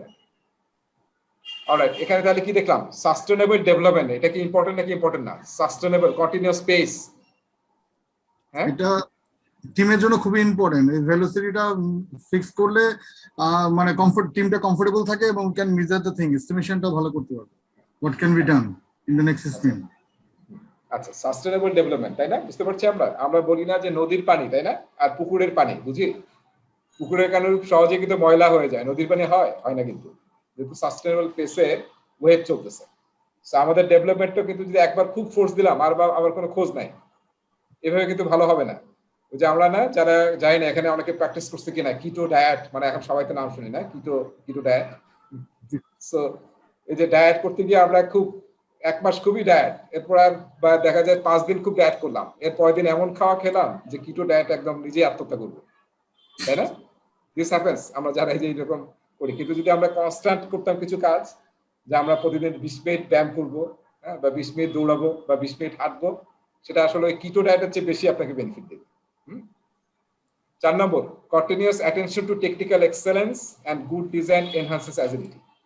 বুঝতে পারছি আমরা, যদি আপনার টেকনিক্যাল এক্সেলেন্স থাকে, ডিজাইন আমরা সবসময় বলি না ডিজাইন ফোকাস, ডিজাইন যদি ভালো হয় তাহলে তো এর ভিতরে যা করবেন সেটা আরো ভালো হবে, তাই না? ডিজাইনিং বা প্ল্যানিং বা মডেলিং। সো সেটা খুবই ইম্পর্টেন্ট, কন্টিনিউয়াসলি ট্রাই করতে হবে যেটা যে ধরনের প্রজেক্ট করেন না কেন টেকনিক্যাল এক্সেলেন্সকে এনশিওর করার জন্য। 10 নম্বরটা,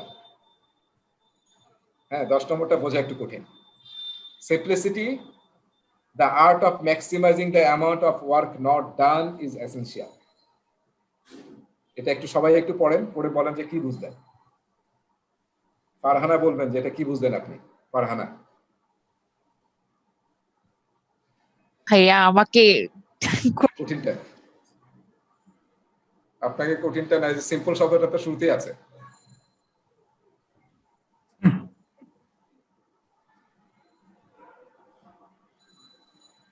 বলেন দেখি আমরা কি পেলাম। মুস্তাইন ভাই ছাড়া অন্য কেউ বলেন, মুস্তাইন ছাড়া। What's my problem, sir? কারো মাথায় কিছু আসছে? Simplicity, the art of maximising the amount of work not done is essential. যে কোনো ব্যাখ্যা দেন। স্বাভাবিকভাবে মনে হচ্ছে যে এটা হলো যে যে কাজটুকু বাকি আছে, রেস্ট অফ দ্য ওয়ার্ক, সেটাকে হলো সামহাউ প্রমোট করা আর কি, সেদিকে বেশি ফোকাস দেওয়া, যেটা কমপ্লিট হচ্ছে ওটা নিয়ে খুশি হওয়া না হওয়া নাকি। এক্স্যাক্টলি। এটা একটা বিষয় আছে যেটাকে আমরা বলি, একটা ওয়ার্ড আছে না ইংলিশে, কমপ্লাসেন্ট না আত্মতুষ্টি আর কি। আরে অনেক তো করে ফেলছে, হ্যাঁ কাজ প্রজেক্ট হচ্ছে 100%, আমরা অলরেডি মানে যে কচ্ছপ আর ইয়া খরগোশের গল্প শুনছি না, যে ও গিয়ে ঘুমায় পড়ে যে আমি তো অলরেডি 80% রাস্তা পার হয়ে গেছি। সো এটা একটা পার্সপেক্টিভ হতে পারে। আর মুস্তাহিন ভাই বলেন কি হবে এটা। Thank you. সেটা হচ্ছে যে আমাদের যেগুলো ফিচার গুলো ধরি, যদি আমরা একটা সফটওয়্যার প্রোডাক্ট হিসেবে ধরি, তাহলে যে ফিচার গুলো খুব ভ্যালু ক্রিয়েট করবে কাস্টমারের সাথে, সেগুলোতে কনসেন্ট্রেট করে আমরা যেগুলোতে ভ্যালু কম ক্রিয়েট করবে সেটা পরিমাণ যতই বাড়িয়ে দেওয়া যায়, এবং সেটার পরিমাণ বেশি হলেও কোনো সমস্যা নাই, আমরা সেদিকেই কনসেন্ট্রেটটা বেশি করবো। সো প্রোডাক্টটাকে কমপ্লেক্স না করে এটাকে সিম্পল করা, ফাংশনাল করা, ভ্যালুয়েবল করা for the customer to satisfy and he can face the market. বুঝতে পারছি আমরা। হ্যাঁ এটা কিন্তু একটা মানে কি বুঝলাম, যে আমরা আসলে দেখবো যে কোনটা কাস্টমারের জন্য প্রায়োরিটি জিনিস, হ্যাঁ সেইটিকে আমরা আসলে ম্যাক্সিমাম এফোর্ট দেওয়ার চেষ্টা করব। এবং অবশ্যই সিম্পলসিটি, আমরা সবাই বোধহয় জানি যে যত সিম্পল হয় জিনিসগুলা, তাই না, তত কিন্তু সহজ হয়। আর একটা জিনিস খেয়াল করেন, আমরা মাইক্রোসফট ওয়ার্ড ইউজ করছি না, মাইক্রোসফট ওয়ার্ড সবাই পাই না মাইক্রোসফট ওয়ার্ড। জি ভাই, ওটা দিয়ে কাজ করতেছি তো প্রথম থেকেই। মাইক্রোসফট ওয়ার্ডে তো আমরা সবাই মোটামুটি এক্সপার্ট, কিন্তু সবাই কেউ আছে এখানে খুবই 100% এক্সপার্ট? থাউজেন্ডস অফ ফিচার আছে মাইক্রোসফট ওয়ার্ডে, তাই না? রাইট। আমরা বোধহয় জানি না, আমরা বোধহয় 20 বা 30% জানি, বা তার চেয়েও আসলে কম জানি, হয়তো 5% জানি। এখন এই যে থাউজেন্ডস অফ ফিচার আছে মাইক্রোসফট ওয়ার্ডে, কারো ধারণা আছে ওয়ার্ল্ডে সবচেয়ে কত পার্সেন্ট আসলে ম্যাক্সিমাম ইউজ হয় এই ওয়ার্ডের? ম্যাক্সিমাম কত পার্সেন্টেজ ইউজ হয় ফিচার? 13%। 13। আর কোন আইডিয়া যে এই যে এত ফিচারের মধ্যে কত পার্সেন্ট আসলে মানুষ ইউজ করে? 13% বলছে মুস্তাহিন। আর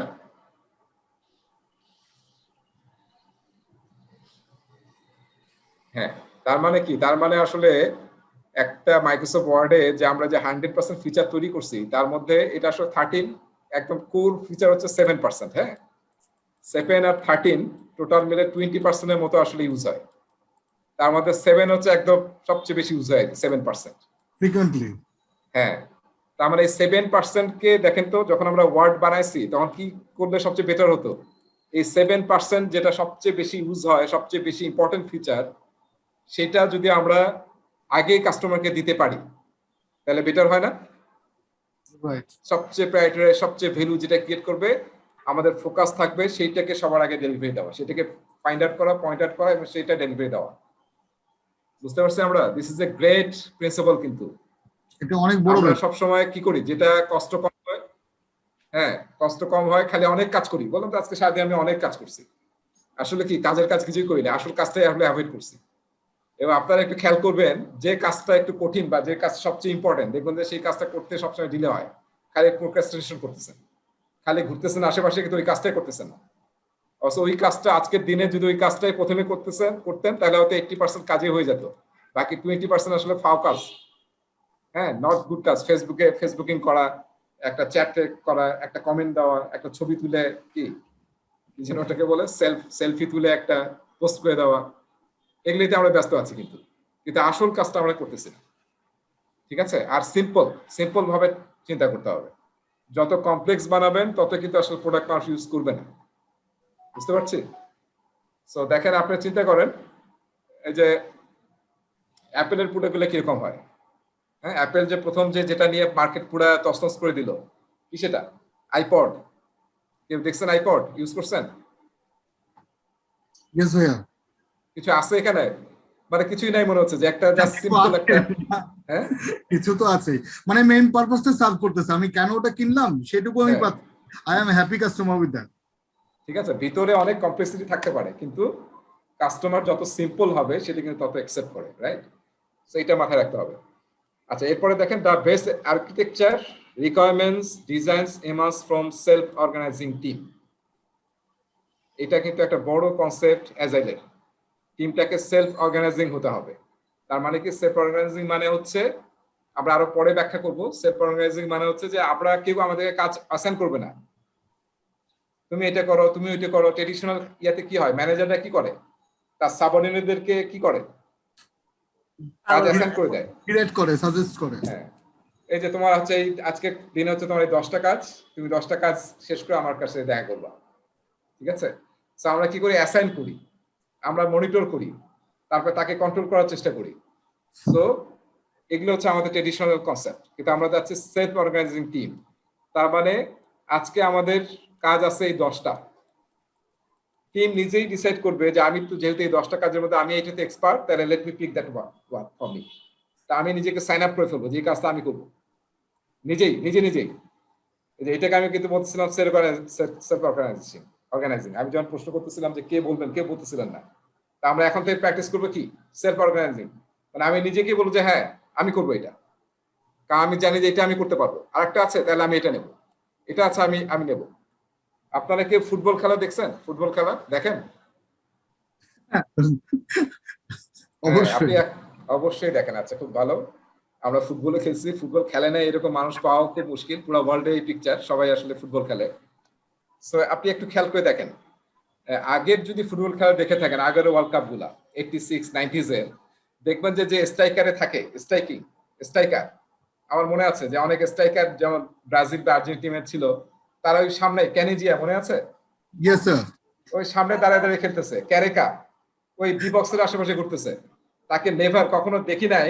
ইভেন রোমারিওকে আমি দেখি নাই যে সেকেন্ড মাঝখানে যে লাইন, তার নিচে সে আসছে কখনো। এখানে রোনালদো সবচেয়ে বেশি ভাইয়া, ও এক জায়গায় দাঁড়ায় থাকতো আর গোল দিত। ডিবক্সের পাশেই থাকতো।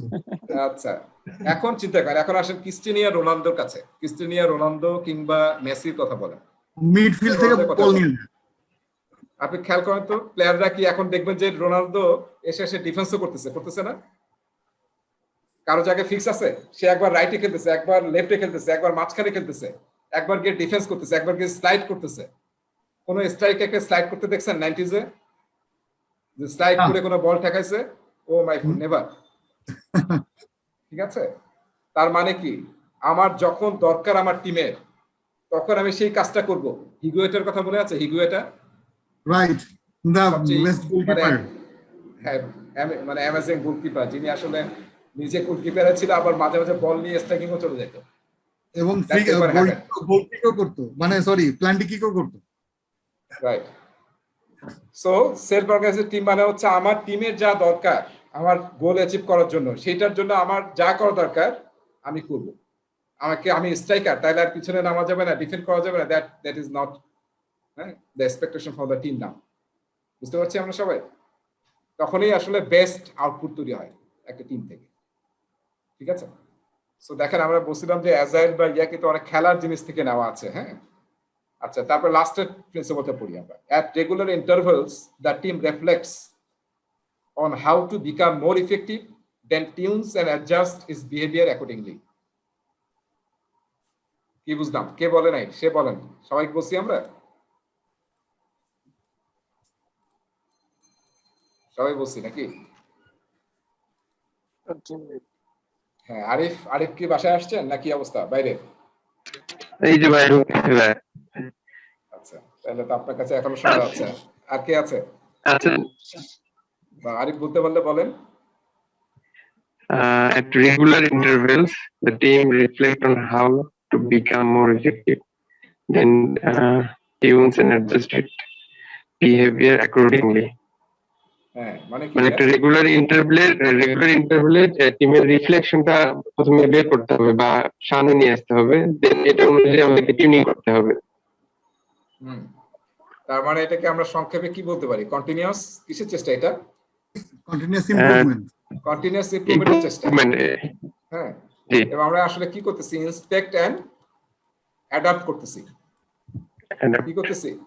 ইন্সপেক্ট করে দেখতেছি। রিফ্লেক্ট মানে কি? পিছন ফিরে দেখা, আয়নার মধ্যে হ্যাঁ, প্রতিবিম্ব দেখা। রিভিউ করা। জি, হ্যাঁ, মানে আমরা দেখতেছি যে আমরা এতদিন যে কাজ করে আসলাম, একটা ইটারেশন ধরেন 4 সপ্তাহের ছিল, 4 উইকস। এই 4 সপ্তাহের মধ্যে আমরা কি করছি এবং কেমন করছি এবং কিভাবে আরো ভালো করা যায় সেটা রিফ্লেক্ট করা।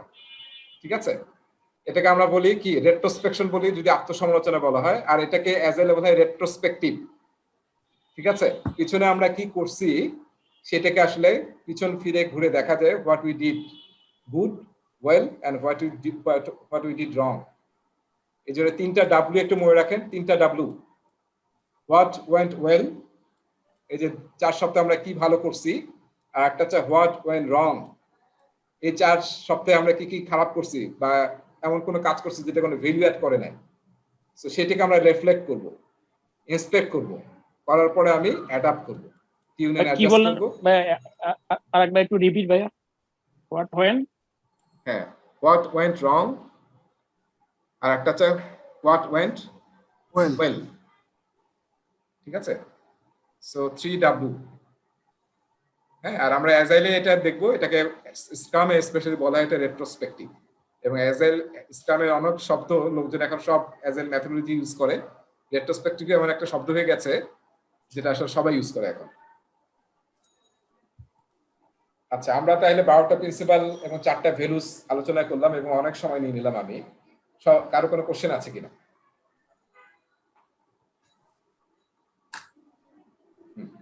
যদি কোশ্চেন না থাকে, লেটস মুভ নাও ফাস্ট। এবং আমরা কেন এটা এত আলোচনা করলাম, কারণ আসলে অ্যাজাইলের মেইন জিনিস হচ্ছে এটা। ঠিক আছে? 4টা ভ্যালুস, 12টা প্রিন্সিপালস এবং এই যে মাইন্ডসেটটাকে, এটা এই দুটোর উদ্দেশ্য কি? আমাদের মাইন্ডসেটটাকে ঠিক করা। এখন আসেন, লেটস মুভ। তাহলে দেখেন, আমি এই ছবিটা একটু খেয়াল করেন। The relationship between the agile manifesto principles, manifesto values, principle and common practices. এই যে এই 4টা ভ্যালুস এবং 12টা প্রিন্সিপাল, যেটা দিয়ে আমি আমাদের মাইন্ডসেটকে চেঞ্জ করি। আমি বারবার মাইন্ডসেট শব্দটা ইউজ করতেছি, আপনারা একটু খেয়াল করবেন। মানে মাইন্ডসেটটা আসলে ঠিক না করলে আপনি ট্রেডিশনাল জিনিস থেকে বের হয়ে আসতে পারবেন না। অ্যাজাইলের ফোকাসে হচ্ছে মাইন্ডসেটটাকে শিফট করা। কারণ এখানে যতগুলা ভ্যালুস দেখলাম, প্রিন্সিপালস দেখলাম, সবই কিন্তু দেখেন আমাদের ট্রেডিশনাল যে ওয়ার্কিং প্রসিডিউর বা ট্রেডিশনাল মাইন্ডসেট, প্রতিটাকে কিন্তু সে কি করছে? অ্যাটাক করছে কিন্তু, তাই না?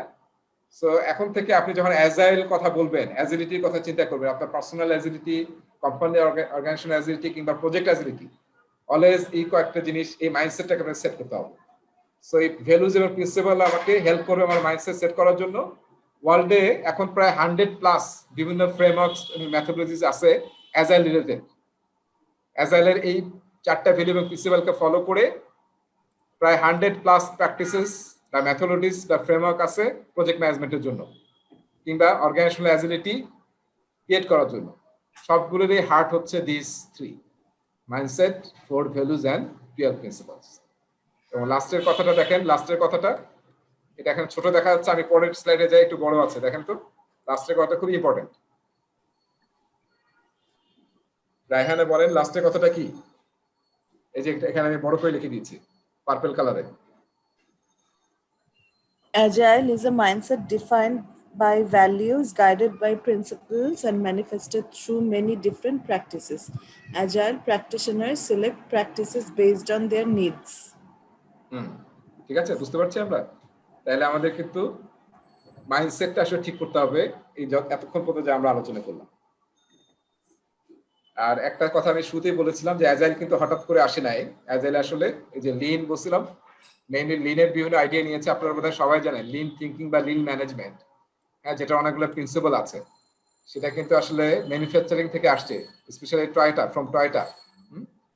সেটা কিন্তু এখন ম্যানেজমেন্টের প্রায় সব জায়গায়, সব অর্গানাইজেশন ইউজ হয় লিনের থিওরি গুলা। ইভেন এই যে মুজাফফর ভাই উনি বললেন যে উনি যে লিন সিক্স সিগমা করছেন, হ্যাঁ, সিক্স সিগমা একটা মানে কন্টিনিউয়াস ইমপ্রুভমেন্ট বা কোয়ালিটির একটা মেথডস ছিল, আর ছিল লিন ছিল আগে থেকেই ছিল। এই দুইটাকে এক করে বলা হচ্ছে লিন সিক্স সিগমা, দুইটার বেস্ট জিনিসগুলোকে নিয়ে কম্বাইন করে। কানবান ছিল আগে থেকেই, ঠিক আছে, এগুলো নিয়ে কিন্তু আমাদেরকে পড়তে হবে একটু। সেখান থেকে আসলে অ্যাজাইল আসছে। আর যে বাকি যে নামগুলো দেখছি, দেখেন স্ক্রাম, এগুলো হচ্ছে অ্যাজাইলের বিভিন্ন ফ্রেমওয়ার্ক, যেমন বললাম না মোর দেন 100 আছে, তার মধ্যে কয়েকটা মেজর নাম এখানে দেওয়া হয়েছে। একটা হচ্ছে স্ক্রাম, একটা হচ্ছে স্ক্রাম বান আসলে স্ক্রাম এবং কানবান দুইটা মিলে স্ক্রাম বান, ঠিক আছে। তারপরে হচ্ছে ক্রিস্টাল, তারপরে এক্সপি এক্সট্রিম প্রোগ্রামিং, এফডিটি, তারপরে ডিএসডিএম, তারপর হচ্ছে এইউপি, ঠিক আছে। এই যে কয়েকটা যে নাম দেখতেছেন, এই সবগুলো কোথায় আছে জানেন? অ্যাজাইল প্র্যাকটিস গাইডের অ্যানেক্স A3 তে আছে, অ্যানেক্স A3। রাইট। এটা আপনারা কাইন্ডলি ওই সেকশনটা একবার মাস্ট রিড পরীক্ষার জন্য এবং জানার জন্য যে এটা আসলে কি বোঝায়। ওটা একবার পড়লে যথেষ্ট, আপনি জানবেন। কিন্তু আমরা আসলে স্কাম নিয়ে অনেক কথা বলবো, কানবান নিয়ে এবং লিন নিয়ে আমরা বেশ ডিটেল কথা বলবো, কারণ এগুলা অনেকবারই আসবে আমাদের ম্যাটেরিয়ালে, ঠিক আছে।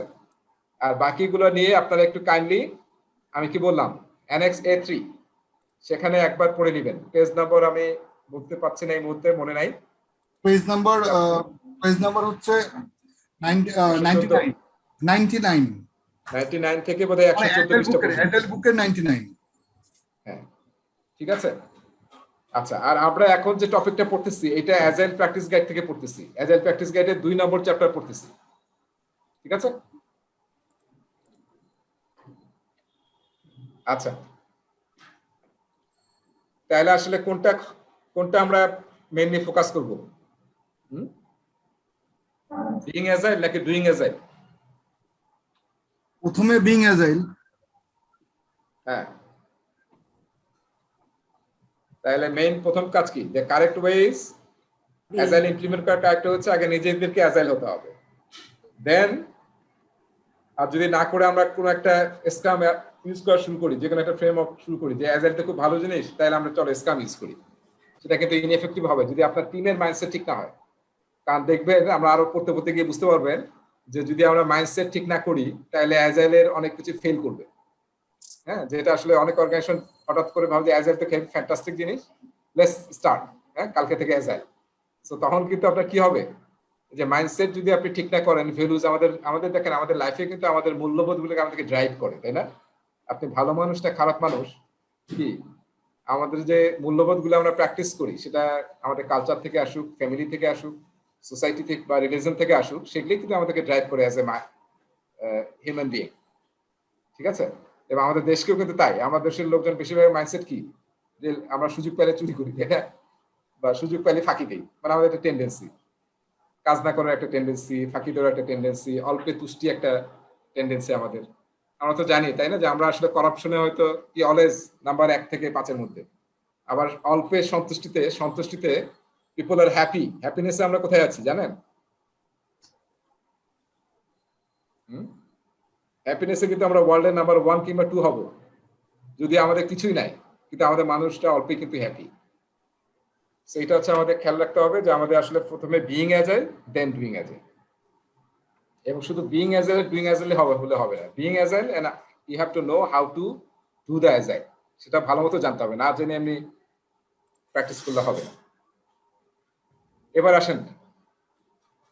এবার আসেন আমরা পরীক্ষা নিরীক্ষায় চলে আসি।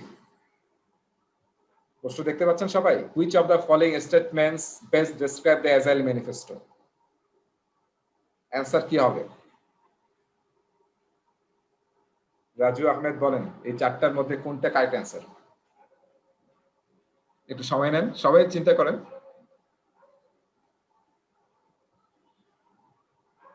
আমরা 3 জনের কাছ থেকে ফিডব্যাক নেব, তারপরে বলবো যে কোনটা অ্যান্সার।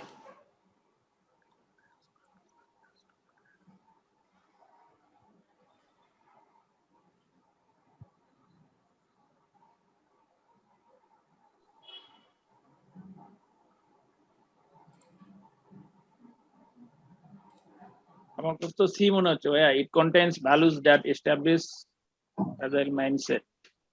হ্যাঁ ঠিক আছে, হ্যাঁ ঠিক আছে, দিস ইজ কারেক্ট অ্যান্সার। হ্যাঁ, সো বুঝতে পারছি আমরা, খুবই ইম্পর্টেন্ট। অলরাইট, সো নেক্সট যাচ্ছি আমরা। পরেরটা দেখেন, what is the highest priority of an agile team?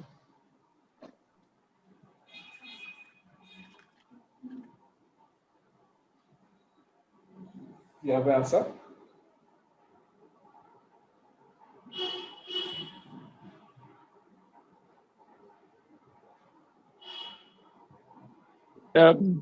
B number, satisfy the customer by delivery values.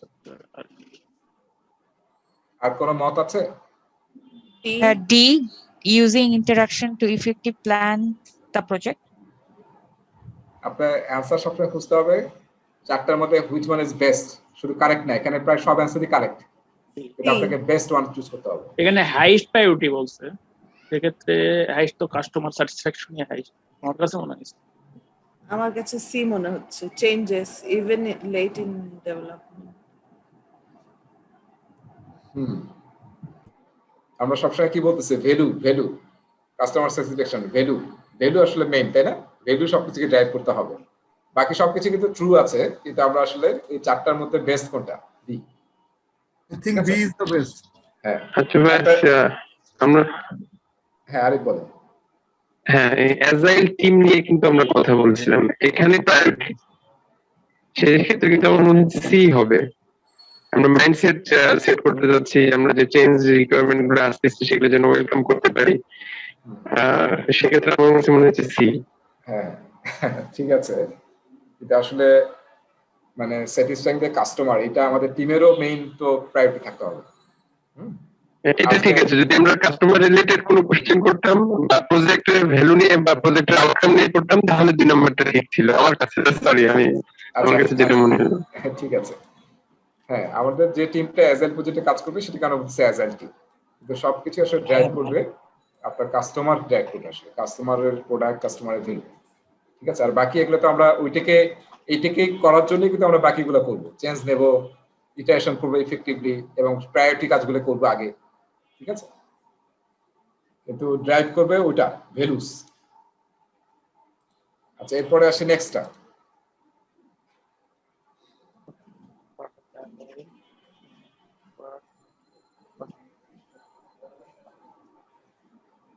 হ্যাঁ দেখি এটা কে পারে।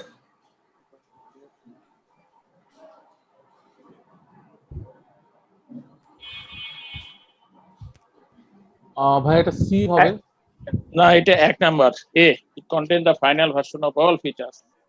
প্রশ্নটা একটু খেয়াল করেন, কিন্তু আমরা কিন্তু নট বলছি, নট শব্দটা অলওয়েজ খেয়াল করবেন। আমার এ মনে হচ্ছে, ফাইনাল তো না, চেঞ্জ হবে। এ হবে ভাইয়া।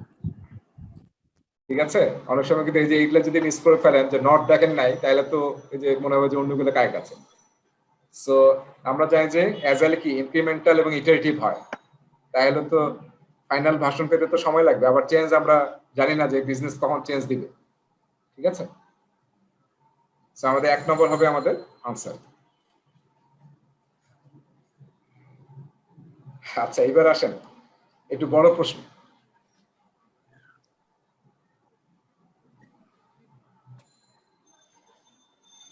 এটার আনসার কি হবে একটু বলেন।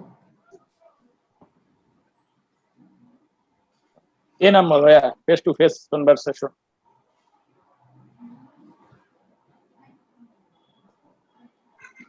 আর একটু চিন্তা করেন, অ্যাজাইল এগুলো সব প্রশ্ন কিন্তু আমি ভ্যালুজ এবং প্রিন্সিপাল থেকে করতেছি। Customer probably best. ও আচ্ছা আচ্ছা, তাহলে তো C, highest priority software customer probably continuous delivery. Customer খুশি, আমিও খুশি।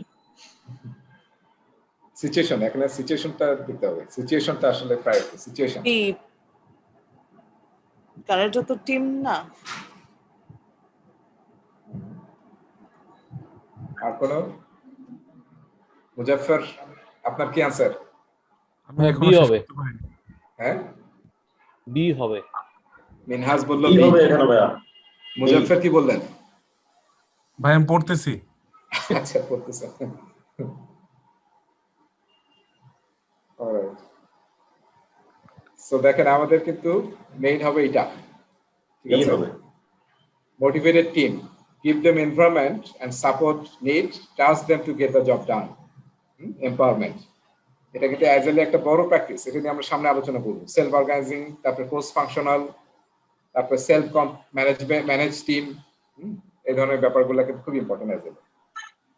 সো আমরা কেউ আছে এখানে প্রজেক্ট ম্যানেজার বা ম্যানেজার যারা শাউট করি এমপ্লয়ীদের উপরে? আছে কেউ? ফ্লোর কাঁপায় দেই। আসি ভাই আমি। আচ্ছা না, নেটওয়ার্ক ডাউন হয়ে গেলে তো মাথা তখন ঠিক থাকে না। ঠিক থাকে না। সো আমরা এরকম দেখছিলাম ম্যানেজার পাওয়া যায় আসলে বিভিন্ন জায়গায় ফ্লোর কাঁপায় দেয়। So this is not a good practice actually. So আমরা যখন কোনো এরকম সিচুয়েশন হবে, যদি কোনো কাউকে আমি কিন্তু একদম টোটালি উল্টাটা দেখি। মনে করেন আমার ফুল নেটওয়ার্ক ডাউন, আলতাফ স্যার এসে দেখি খুব ঠান্ডা মাথায় বরঞ্চ আরো চা নিয়ে আসতেছে, চা খাও, এই করো, উল্টা কাজটা। ঠিক আছে, মানে ম্যানেজমেন্ট প্র্যাকটিস আপনি কখন কোনটা ইউজ করবেন। এটা আমরা আসলে অ্যাজাইল টিম প্রেফার করে, এবং আমরা আসলে এটাই এখন আসলে ভালো, যখন আপনি যেহেতু you are working with knowledge workers, এখানে আসলে চিৎকার করলে হবে না। নলেজ ওয়ার্কারটা একটু ডিফারেন্ট টাইপ, তাদেরকে আসলে বিভিন্নভাবে ডিফারেন্ট ভাবে ডিল করতে হবে। আচ্ছা, কাস্টমার ফিডব্যাকের উপরে চিল্লাচিল্লি করে তো, কাস্টমার ফিডব্যাক যখন দেয় এটা পজিটিভ না হয় তখন তো সব ম্যানেজারই রাগারাগি করে। ঠিক আছে, 5 নম্বর, এটা সহজ, এটা কি আনসার?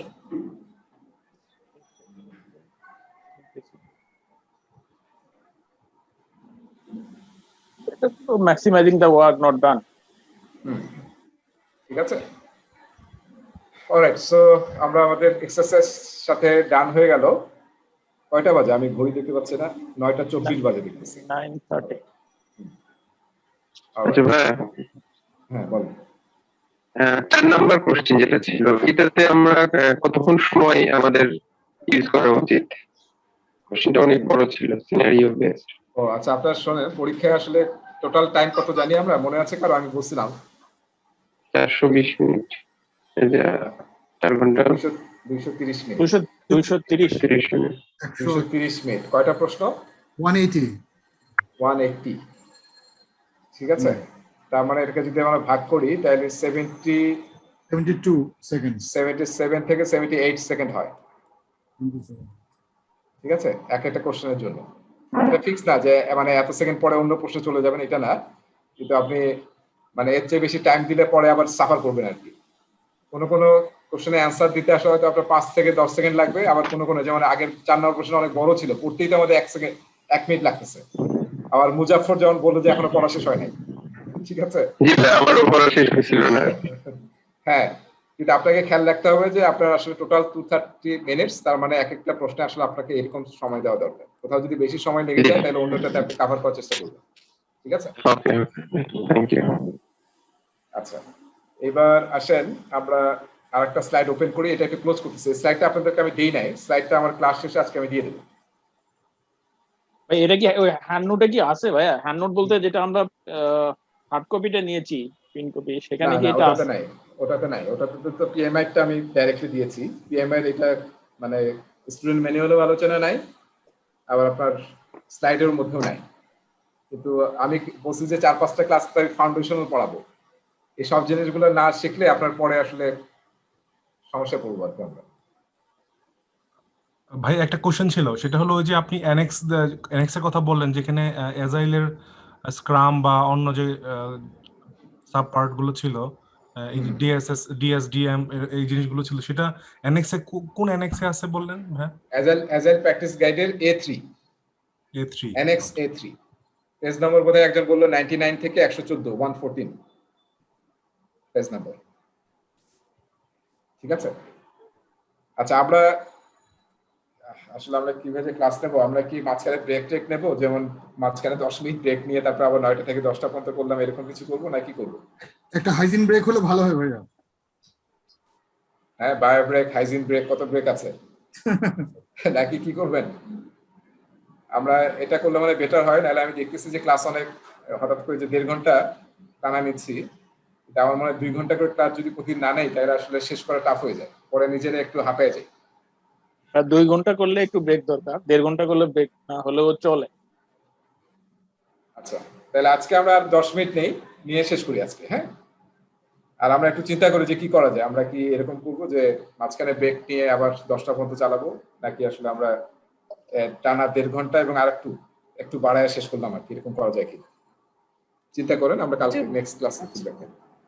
আচ্ছা, তাহলে দেখেন অ্যাজাইল ল্যান্ডস্কেপ নিয়ে আমি এখন আরো কিছু আলোচনা করব। এগুলো আমি যে আলোচনা করতেছি কোথা থেকে করতেছি, আমরা কিন্তু 2টা বই পড়তে হবে, একটা হচ্ছে আপনাদের স্টুডেন্ট ম্যানুয়াল আর আরেকটা হচ্ছে অ্যাজাইল প্র্যাকটিস গাইড, এবং অ্যাজাইল প্র্যাকটিস গাইডের 2, 3, 4, 5 চ্যাপ্টার বলছি আমি।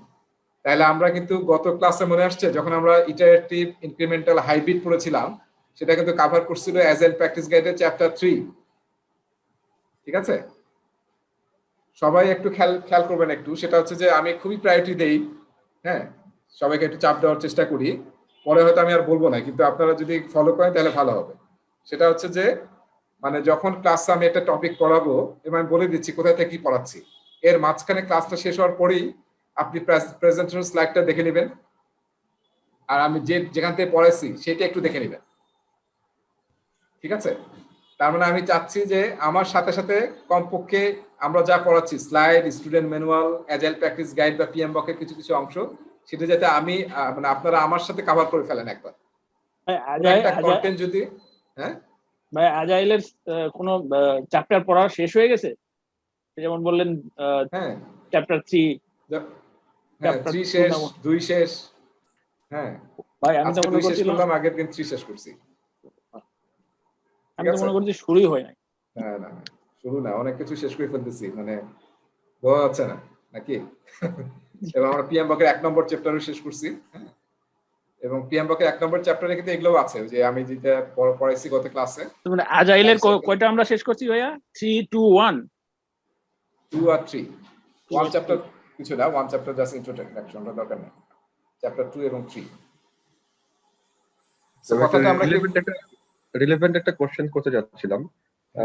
আমরা যতটুকুই পড়লাম, এতটুকু পড়াটা আমার কতটুকু আসলে মানে প্রিপারেশন এক্সামের পার্সপেক্টিভে আসলে যে কতটুকু আমি আসলে ভালো পড়লাম নাকি কোন রকম ফাঁকিবাজি করে পড়া হচ্ছে, আমরা নিজেকে জাজ করার জন্য আসলে স্টেপ বাই স্টেপ যে 7 দিনের বা 2 সপ্তাহের পরে গিয়ে আমি ইভ্যালুয়েশন কোনো কিছু আছে কিনা আমি বুঝতে পারবো যে হ্যাঁ আমার পড়া ঠিক হচ্ছে বা আমি আপ টু দা মার্ক আছি আর কি পর্যন্ত, এরকম কোনো কি ব্যবস্থা আছে নাকি আমার শেষ করে গিয়ে পরেই আমাকে আসলে মক টেস্ট বা এগুলোতে বসতে হবে? হ্যাঁ, আমরা তো এমনি বিভিন্ন ক্লাসে অবশ্যই যে পরীক্ষা নেব, যেমন আমরা আজকেও কয়েকটা প্রশ্ন করলাম, কিন্তু এখন পড়াটাই ইম্পর্টেন্ট আর কি, যে মানে আমার সাথে সাথে পড়া, এটি প্রায়োরিটি দিচ্ছি। আর এখন পর্যন্ত যতটুকু কভার করছি আমি আসলে বলছি শুরু থেকে বলছি যে আমি বেসটা তৈরি করার চেষ্টা করতেছি, কিন্তু এর সাথে সাথে অনেক কিছু কভার হয়ে যাচ্ছে। ঠিক আছে, এবং আমাদের মেইন আসলে স্টুডেন্ট ম্যানুয়ালের 36টা টপিক আছে, 36 আমরা সেটাই কভার করব। তার অনেক অংশে কিন্তু আমি বিভিন্ন শুরুতে একটু ডিসক্রিট বিভিন্নভাবে ফাউন্ডেশনাল নলেজ দেওয়ার জন্য করতেছি, পরে এগুলো কানেক্ট করতে পারবেন, এখন হয়তো কানেক্ট করতে পারবেন না, পরে কানেক্ট করতে পারবেন যে আমি আসলে কোন টপিক থেকে পড়াইছি, কি দিয়ে পড়াইছি। তো এখন জাস্ট ওইটাই ফোকাস থাকেন যে আমি যতটুকু পড়াচ্ছি বলে দিচ্ছি যে এখান থেকে পড়াচ্ছি, এবং কাইন্ডলি ক্লাস শেষের পরপরই স্লাইডগুলো পড়ে ফেলবেন, হ্যাঁ, করসপন্ডিং স্লাইডস, তাহলে খুবই কাজে লাগবে, এবং হচ্ছে আপনার ওই যেগুলো যেখান থেকে পড়াইছি বলতেছি আমি সেটাই পড়ে ফেলবো, তাহলে আপনি চমৎকার ভালো লাগবে আপনার, এবং সবকিছু মনে থাকে, এখন নলেজ লিক হয় না এর মধ্যে, তারপরে আপনি প্রশ্ন করতে পারবেন। আর না হলে কিন্তু খালি আমরা শুনেই যাব, কিছুই লাভ হবে না। আচ্ছা, আমরা দেখেন তাহলে আমি আর 10 মিনিট ক্লাস নেব, 9:40 শেষ করবো আজকে। অ্যাডপ্ট অ্যান অ্যাজাইল মাইন্ডসেট, যার জন্য আমরা 4টা ভ্যালুস পড়লাম, 12 প্রিন্সিপাল পড়লাম, এবং আরো কয়েকটা জিনিস আমি একটু আবার মেনশন করছি। Deliver value as early possible, deliver quickly and obtain early feedback. ঠিক আছে, ফিডব্যাক নেওয়া কাস্টমারের কাছ থেকে, focus on high priority items, যেটা আমরা অলরেডি পড়লাম, ট্রান্সপারেন্সি এনশিওর করা। আর একটা বড় বিষয় হচ্ছে সার্ভেন্ট লিডারশিপ। অ্যাজাইল টিমের যিনি প্রজেক্ট ম্যানেজার হবেন তাকে অ্যাজাইল টিম চায় যে সে যাতে সার্ভেন্ট লিডার হয়। সার্ভেন্ট লিডার মানে কি? Team build and team collaboration. হ্যাঁ, who serve the team মানে হ্যাঁ, rather than the টিম, তাই না? আমি লিডার কিন্তু I will serve the team rather rather than direction only. হ্যাঁ, rather than directing, managing, controlling, guiding, guiding বাদ দিলাম, এরকম বাদ দিয়ে আমরা কি করব? We want to serve our team. Servant leadership, এই শব্দটা একটু দেখে নিন, অক্সিমরনিক। অক্সিমরনিক মানে কি? দুইটা কন্ট্রাস্টিভ জিনিস। আজকে এই শব্দটা, হ্যাঁ, মানে কন্ট্রাস্ট, না, একটার সাথে একটা কন্ট্রাস্ট করতেছে। আমরা বলতেছি আমি লিডার, কিন্তু আমি আবার বলতেছি যে আমি আসলে কারো সার্ভিস দেব না, আমি সবাইকে সার্ভ করবো। বুঝতে পারছি? সার্ভেন্ট লিডার পিছন থেকে হেল্প করবে সবাইকে, আমি বস, আমি সবার সামনে, এটা না, যেটা আমরা ট্রেডিশনাল মাইন্ডসেটে করি, লিডাররা করি। লিডাররা কোথায় থাকে? সবচেয়ে বেশি প্রায়োরিটি, সবচেয়ে বেশি ফ্যাসিলিটিস। হ্যাঁ, আমাদের এমপিদের গাড়ি সবচেয়ে দামি গাড়ি নাকি? বাদ দিয়ে তারা বলে যে আমরা সার্ভেন্ট, রাইট? সো এই যে আমাদের, মানে আমরা এখানেও কন্ট্রাস্টিং আর কি। এবং যা কোনো এমপি কে আর নিজের জেলায় পাওয়া যায় না, কিন্তু জেলার এমপি কিন্তু তার বাসায় সে নাই, তাকে দেখাই যায় না জেলায়, 5 বছর জেলায় সে নাই। সবাই দৌড়ে দৌড়ে তার এখন ঢাকার বাসায় গিয়ে লাইন ধরে থাকে, জানেন তো না? হ্যাঁ, এক একটা এমপির বাসার সামনে এত লাইন, আপনি চিন্তা করতে পারবেন না যে এটা আসলে কিভাবে সম্ভব এই লাইনটাকে আজকে সারাদিনে কভার করা। So this is the picture of leaders. কিন্তু আমরা চাচ্ছি সার্ভেন্ট লিডার, যে পিছনে থাকবে, ঠিক আছে, থেকে সার্ভ করবে তার টিমকে। সে টিমের অ্যাজ এ শিল্ড হিসেবে কাজ করবে, কোনো বাধা আসলে সে বাধা দিবে, বাধা প্রোটেক্ট করবে, টিমকে ট্রেনিং করাবে, মেন্টরিং করাবে, তাদেরকে কোচিং করাবে, যেটা জানে না তার সেটা শিখাবে, এনি ব্লকেজ, এনি অবস্টাকেল দূর করবে, ঠিক আছে, যাতে টিম ফোকাসলি, মানে ফোকাস হয়ে কাজ করতে পারে। এনভায়রনমেন্টটা সেট করবে। হ্যাঁ, ওয়ার্কিং এনভায়রনমেন্টটা সেট করবে। হ্যাঁ, ওয়ার্কিং এনভায়রনমেন্ট সেট করবে। তো সার্ভেন্ট লিডারশিপ নিয়ে চ্যাপ্টার নম্বর 4 চ্যাপ্টার নম্বর 4 কোথায়? অ্যাজাইল প্র্যাকটিস গাইডের চ্যাপ্টার নম্বর 4 ডিটেইল আলোচনা আছে সার্ভেন্ট লিডারশিপ নিয়ে। আর আমরা এখানেও স্টুডেন্ট ম্যানুয়াল একটা টপিক করব, টপিকটা নাম হচ্ছে লিড এ টিম। সেখানে আমরা সার্ভেন্ট লিডারশিপ নিয়ে আলোচনা করব। অলরাইট, তারপরে অ্যাজাইল টিম। এখন আসলে আমরা একটু অ্যাজাইল টিম নিয়ে কথা বলি। তাহলে আমরা জানি যে অ্যাজাইল টিমে কাজ করার জন্য কি করতে হবে? বিইং অ্যাজাইল হতে হবে, তাই না? অ্যাজাইল মাইন্ডসেট তৈরি করতে হবে। তার মধ্যে 1 নম্বর জিনিসটা কি দেখেন, কি ইন্ডিভিজুয়াল এন্ড ইন্টারঅ্যাকশনস বাড়াতে হবে। ইন্ডিভিজুয়ালস কে প্রায়োরিটি দিতে হবে, ইন্ডিভিজুয়ালের ভালো মন্দ দেখতে হবে, মোটিভেশন রাখতে হবে, তাইলে না টিমটা ভালো মতো কাজ করবে। এবং সবার মধ্যে ইন্টারঅ্যাকশনস থাকতে হবে। একজন চুপচাপ কাজ করতেছে, কোনো ইন্টারঅ্যাকশন নাই, সে কি আটকায় গেল নাকি কাজ করতে পারছে না। হ্যাঁ, একটা হ্যাপি টিম, একটা ভেরি ইন্টারঅ্যাক্টিভ টিম, সেটা যেরকম পারফর্ম করবে, হ্যাঁ, যেটার মধ্যে কোনো ইন্টারঅ্যাকশন নাই, একজন একজনের পিছে লেগে আছে, তারা কি ভালো কাজ করতে পারবে? পারবে না কিন্তু, ঠিক আছে। খেলার টিমে আপনি এরকম দেখতে পারেন। আপনারা অনেকে দেখছেন না মুভি চাক দে ইন্ডিয়া? দেখছেন?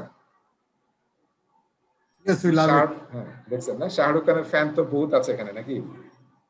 চাক দে ইন্ডিয়া মুভিটা মোরালিটি অনেক ভালো লাগে, দিস ওয়ে মোরালিটি অনেক ভালো ছিল। ওখানে খেলা আছে যে ওরা কিন্তু ফার্স্ট টিমের মধ্যে কিন্তু কোলাবোরেশন ছিল না।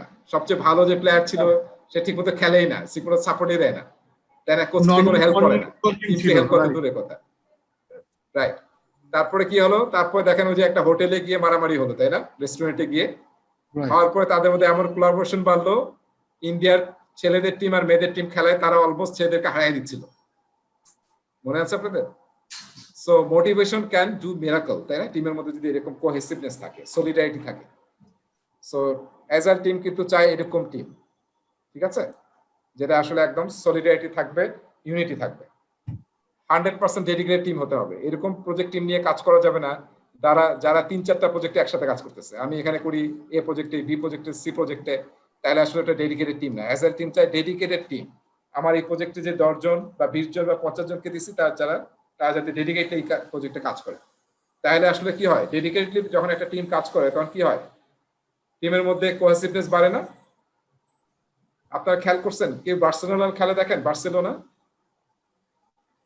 ফুটবল, আপনারা কি খেয়াল করছেন যে বার্সেলোনার খেলায় সবচেয়ে বেশি কি পাসিং দেখবেন? যাদের সাথে খেলা হয় না কারো 60-70% পাসিং রেট কার থাকে? বার্সেলোনা 60-70%। হ্যাঁ, এখন দেখেন আপনারা অনেক সময় খেলা দেখতে গিয়ে দেখবেন যে পাস দিচ্ছে, কিন্তু প্লেয়ার কিন্তু ওই জায়গায় নাই। দেখে মনে হচ্ছে আর কোথায় পাস দিল, পরে দেখবেন যে প্লেয়ার অলরেডি ইজ দেয়ার। আপনি হয়তো মনে করছেন, দেখতে গিয়ে ভাবছেন যে এটা বোধহয় প্ল্যান নাই। কারণ কি? আপনারা তো জানেন যে Real Madrid, Barcelona, Manchester United, Arsenal বড় বড় যেগুলো আছে, তারা যে প্লেয়ার নিয়ে আসে, কত বছর থেকে নিয়ে আসে প্লেয়ার?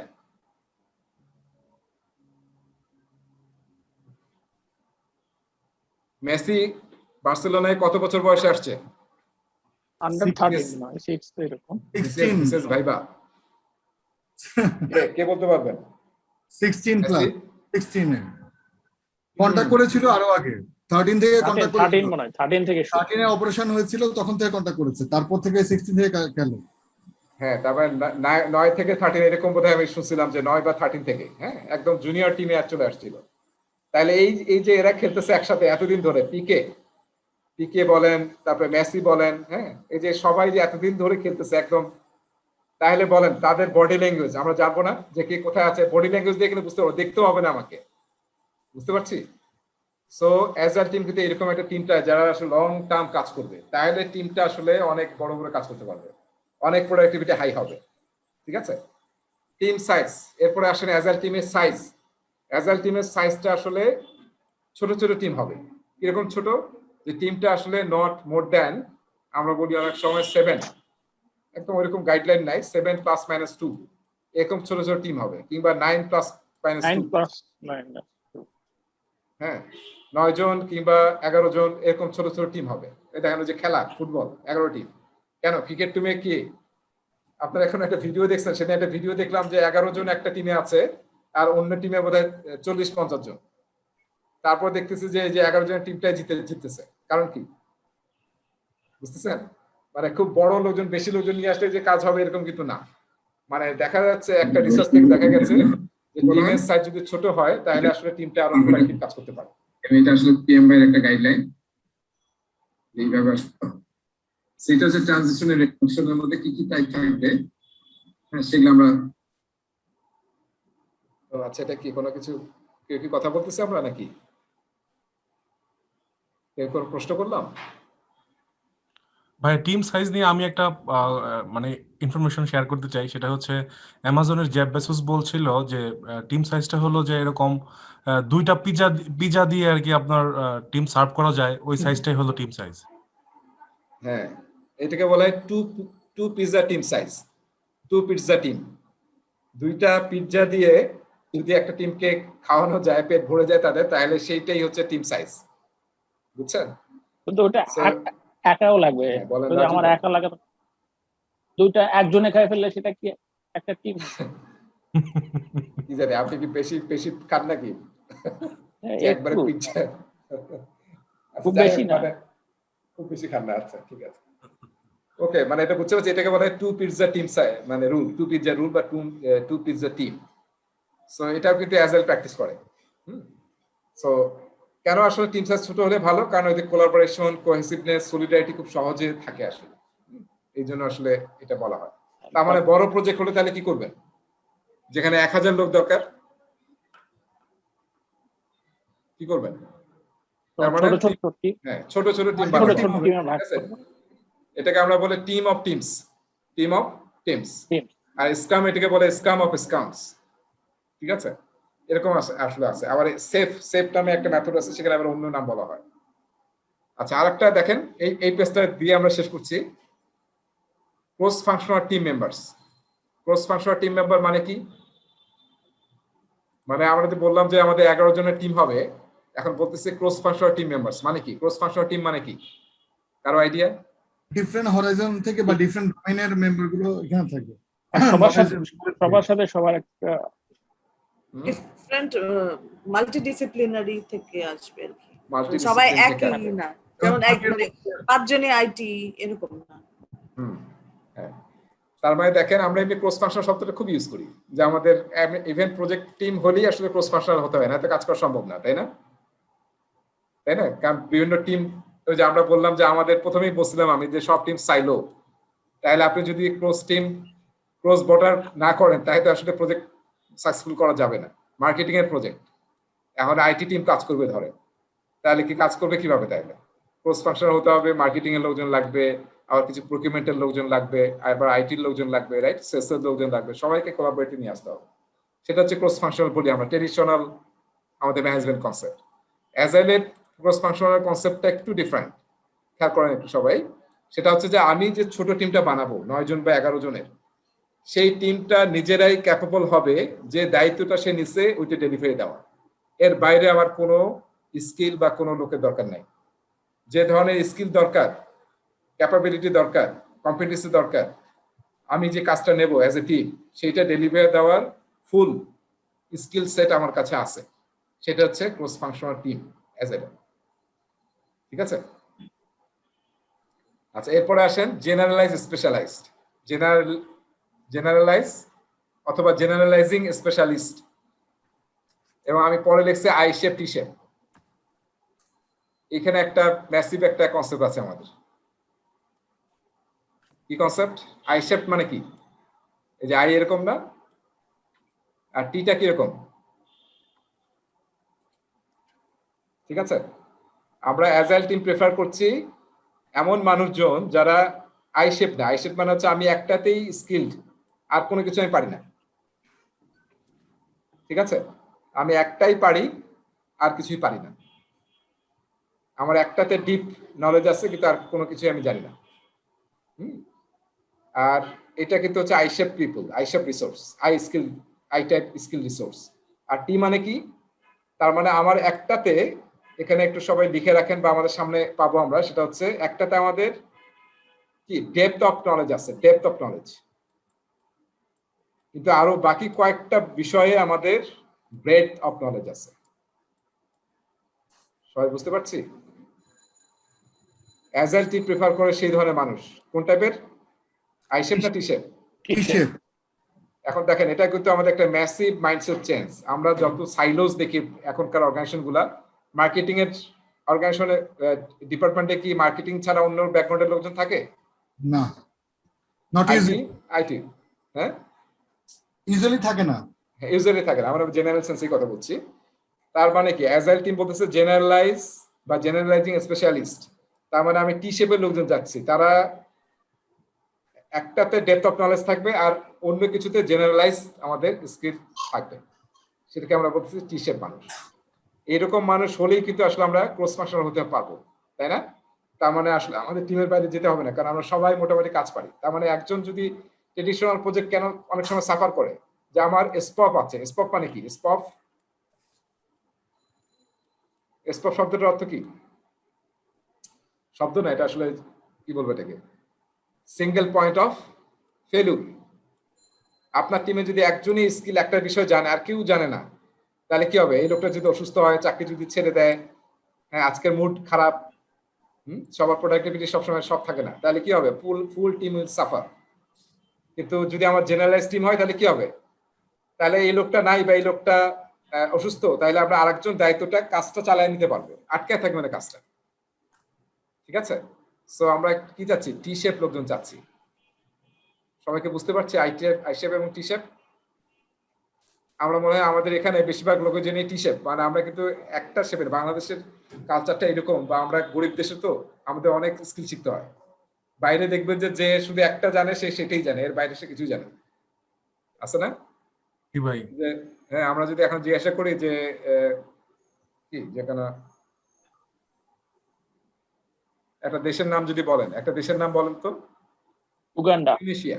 হ্যাঁ, উগান্ডা। উগান্ডা কোথায় আছে? আমরা বলতে পারবো উগান্ডা কোথায় আছে? এটাও বিসিএস এর প্রশ্ন হয়ে যাচ্ছে। উগান্ডা কোন মহাদেশে? আফ্রিকায়। আফ্রিকা মহাদেশে ভাইয়া।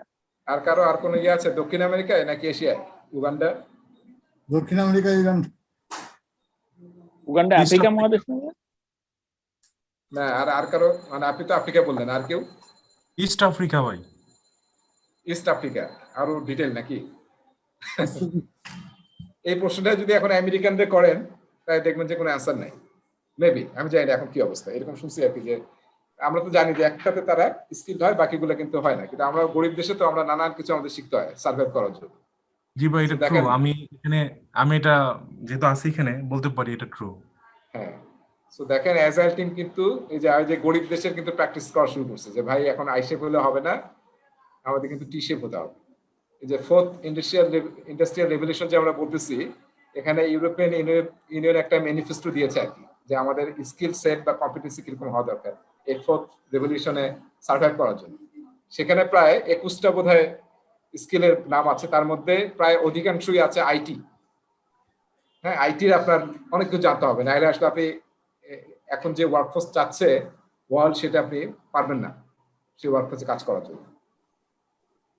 আচ্ছা আচ্ছা, এখন আসেন, এখন একটা ছবি আমি আঁকতেছি, এই ছবিটা কি সেটা আমাকে একটু বলবেন, ঠিক আছে? ছবিটা কি আমাকে একটু বলবেন। কম শেপ। না আঁকার আগে বলতেছেন এটা কি? পিস্তল। রিলেভেন্ট তো এই জন্য বলে দিলাম, সরি। ওটা পিস্তলের মতো লাগে ভাইয়া। পিস্তলের মতো লাগে, ড্রয়িং মিস্টেক। আর কি লাগে? কম আর কি লাগে? হ্যাঁ, চিরুনি না? যাদের মাথায় চুল কম তাদের পকেটে চিরুনি থাকে, জানেন তো? না ভাইয়া, আমার মাথায় চুল কম কিন্তু চিরুনি নেই। চিরুনি নাই, তাই তো আপনি ভাই ঠিক হলো না। আচ্ছা, মানে আমি একটা জায়গায় গিয়েছিলাম, সেখানে দেখলাম যে একটা লোকে, একজনের আসলে চুল খুব কম ছিল, মানে জাস্ট কয়েকটা চুল মাথায়। যখনই কোনো ব্রেক হতো তখন সে চিরুনি বের করে খালি আশ্রয়। হ্যাঁ, আসাদুজ্জামান নূরির একটা গল্প আছে, দেখবেন যে কোনো একটা নাটকের শুটিং এ কোথাও কেউ উনিতেই বোধ হয়, উনি বোধহয় চুল আশ্রয়ের জন্য চিরুনি খুঁজতেছিল, কারো কাছে পাওয়া যাচ্ছে না, একটা লোক পাশ দিয়ে হেঁটে যাচ্ছে টাকালা, উনি ডেকে বলছে ভাই আপনার চিরুনিটা দেন তো একটু। সবাই ভাবছে যে কি ব্যাপার, যোগ করার জন্য বোধ হয়, পরে একটা আসলেই তার পকেটে চিরুনি আছে। এইটা কি? চিরুনি, কিন্তু দিস ইজ ব্রোকেন কম। চিরুনি ভাঙলে এরকম হয় না? দাঁত ভাঙলে ব্রোকেন কম। আজকে অ্যাজাইল প্র্যাকটিস গাইডে সার্চ দিবেন, আজকেই অ্যাজাইল প্র্যাকটিস গাইডে সার্চ দিবেন ব্রোকেন কম দিয়ে, এবং আমাকে নেক্সট ক্লাসে বলবেন যে ব্রোকেন কম দিয়ে কি বোঝায়, ঠিক আছে? অলরাইট, সো আমি আর ব্যাখ্যা দিলাম না, নেক্সট ক্লাসে আমি শুনবো যে ব্রোকেন কম বলতে কি বোঝায় এবং অ্যাজাইল প্র্যাকটিস গাইডে কি বলা আছে। 1 নম্বর। 2 নম্বর আরেকটা কাজ নেন, সেটা হচ্ছে সোয়ার্মিং। সোয়ার্মিং এন্ড মবিং বলতে কি বোঝায়? সোয়ার্মিং এন্ড মবিং, MOBBING, এটা বলতে কি বোঝায়? নেক্সট ক্লাসে একজন বলবেন, ঠিক আছে? সোয়ার্মিং এন্ড মবিং বলতে কি বোঝায়? একটা হচ্ছে ব্রোকেন কম, এইটা বলতে কি বোঝায়? নেক্সট ক্লাসে আমরা শুরু করবো, মানে জিজ্ঞাসা করবো। আজাইল প্র্যাকটিস গাইড থেকে পড়বো? জি হ্যাঁ, অ্যাজাইল প্র্যাকটিস গাইড থেকে খুঁজে আমাকে নেক্সট ক্লাসে ব্যাখ্যা দিবেন আর কি। Page number 150। না এখন না, আপনি অন্যরা খুঁজুক, নিজের বললে তো হবে না, খুঁজতে হবে তো সবাইকে, ঠিক আছে না? আচ্ছা, ক্লাস শেষ। নেক্সট ক্লাস কবে? Friday next. হ্যাঁ, ফ্রাইডে 4টা থেকে 6টা। মুজাফফর আপনার জন্য টাফ হয়ে যাবে, 4টা মানে হচ্ছে ভোর 5টা, তার মানে ফজরের সময় উঠতে হবে আর কি। ফজর না পড়ার প্র্যাকটিস থাকলে ফজর পড়া শুরু করেন। আচ্ছা ঠিক আছে, থ্যাংক ইউ, ট্রাই করবো, মানে বেস্ট ট্রাই করবো। সো আর নেক্সট ক্লাস হলো ফ্রাইডে বললেন, তাই তো? মানে হ্যাঁ, ফ্রাইডে আমার ফ্রাইডে 4টা থেকে 6টা।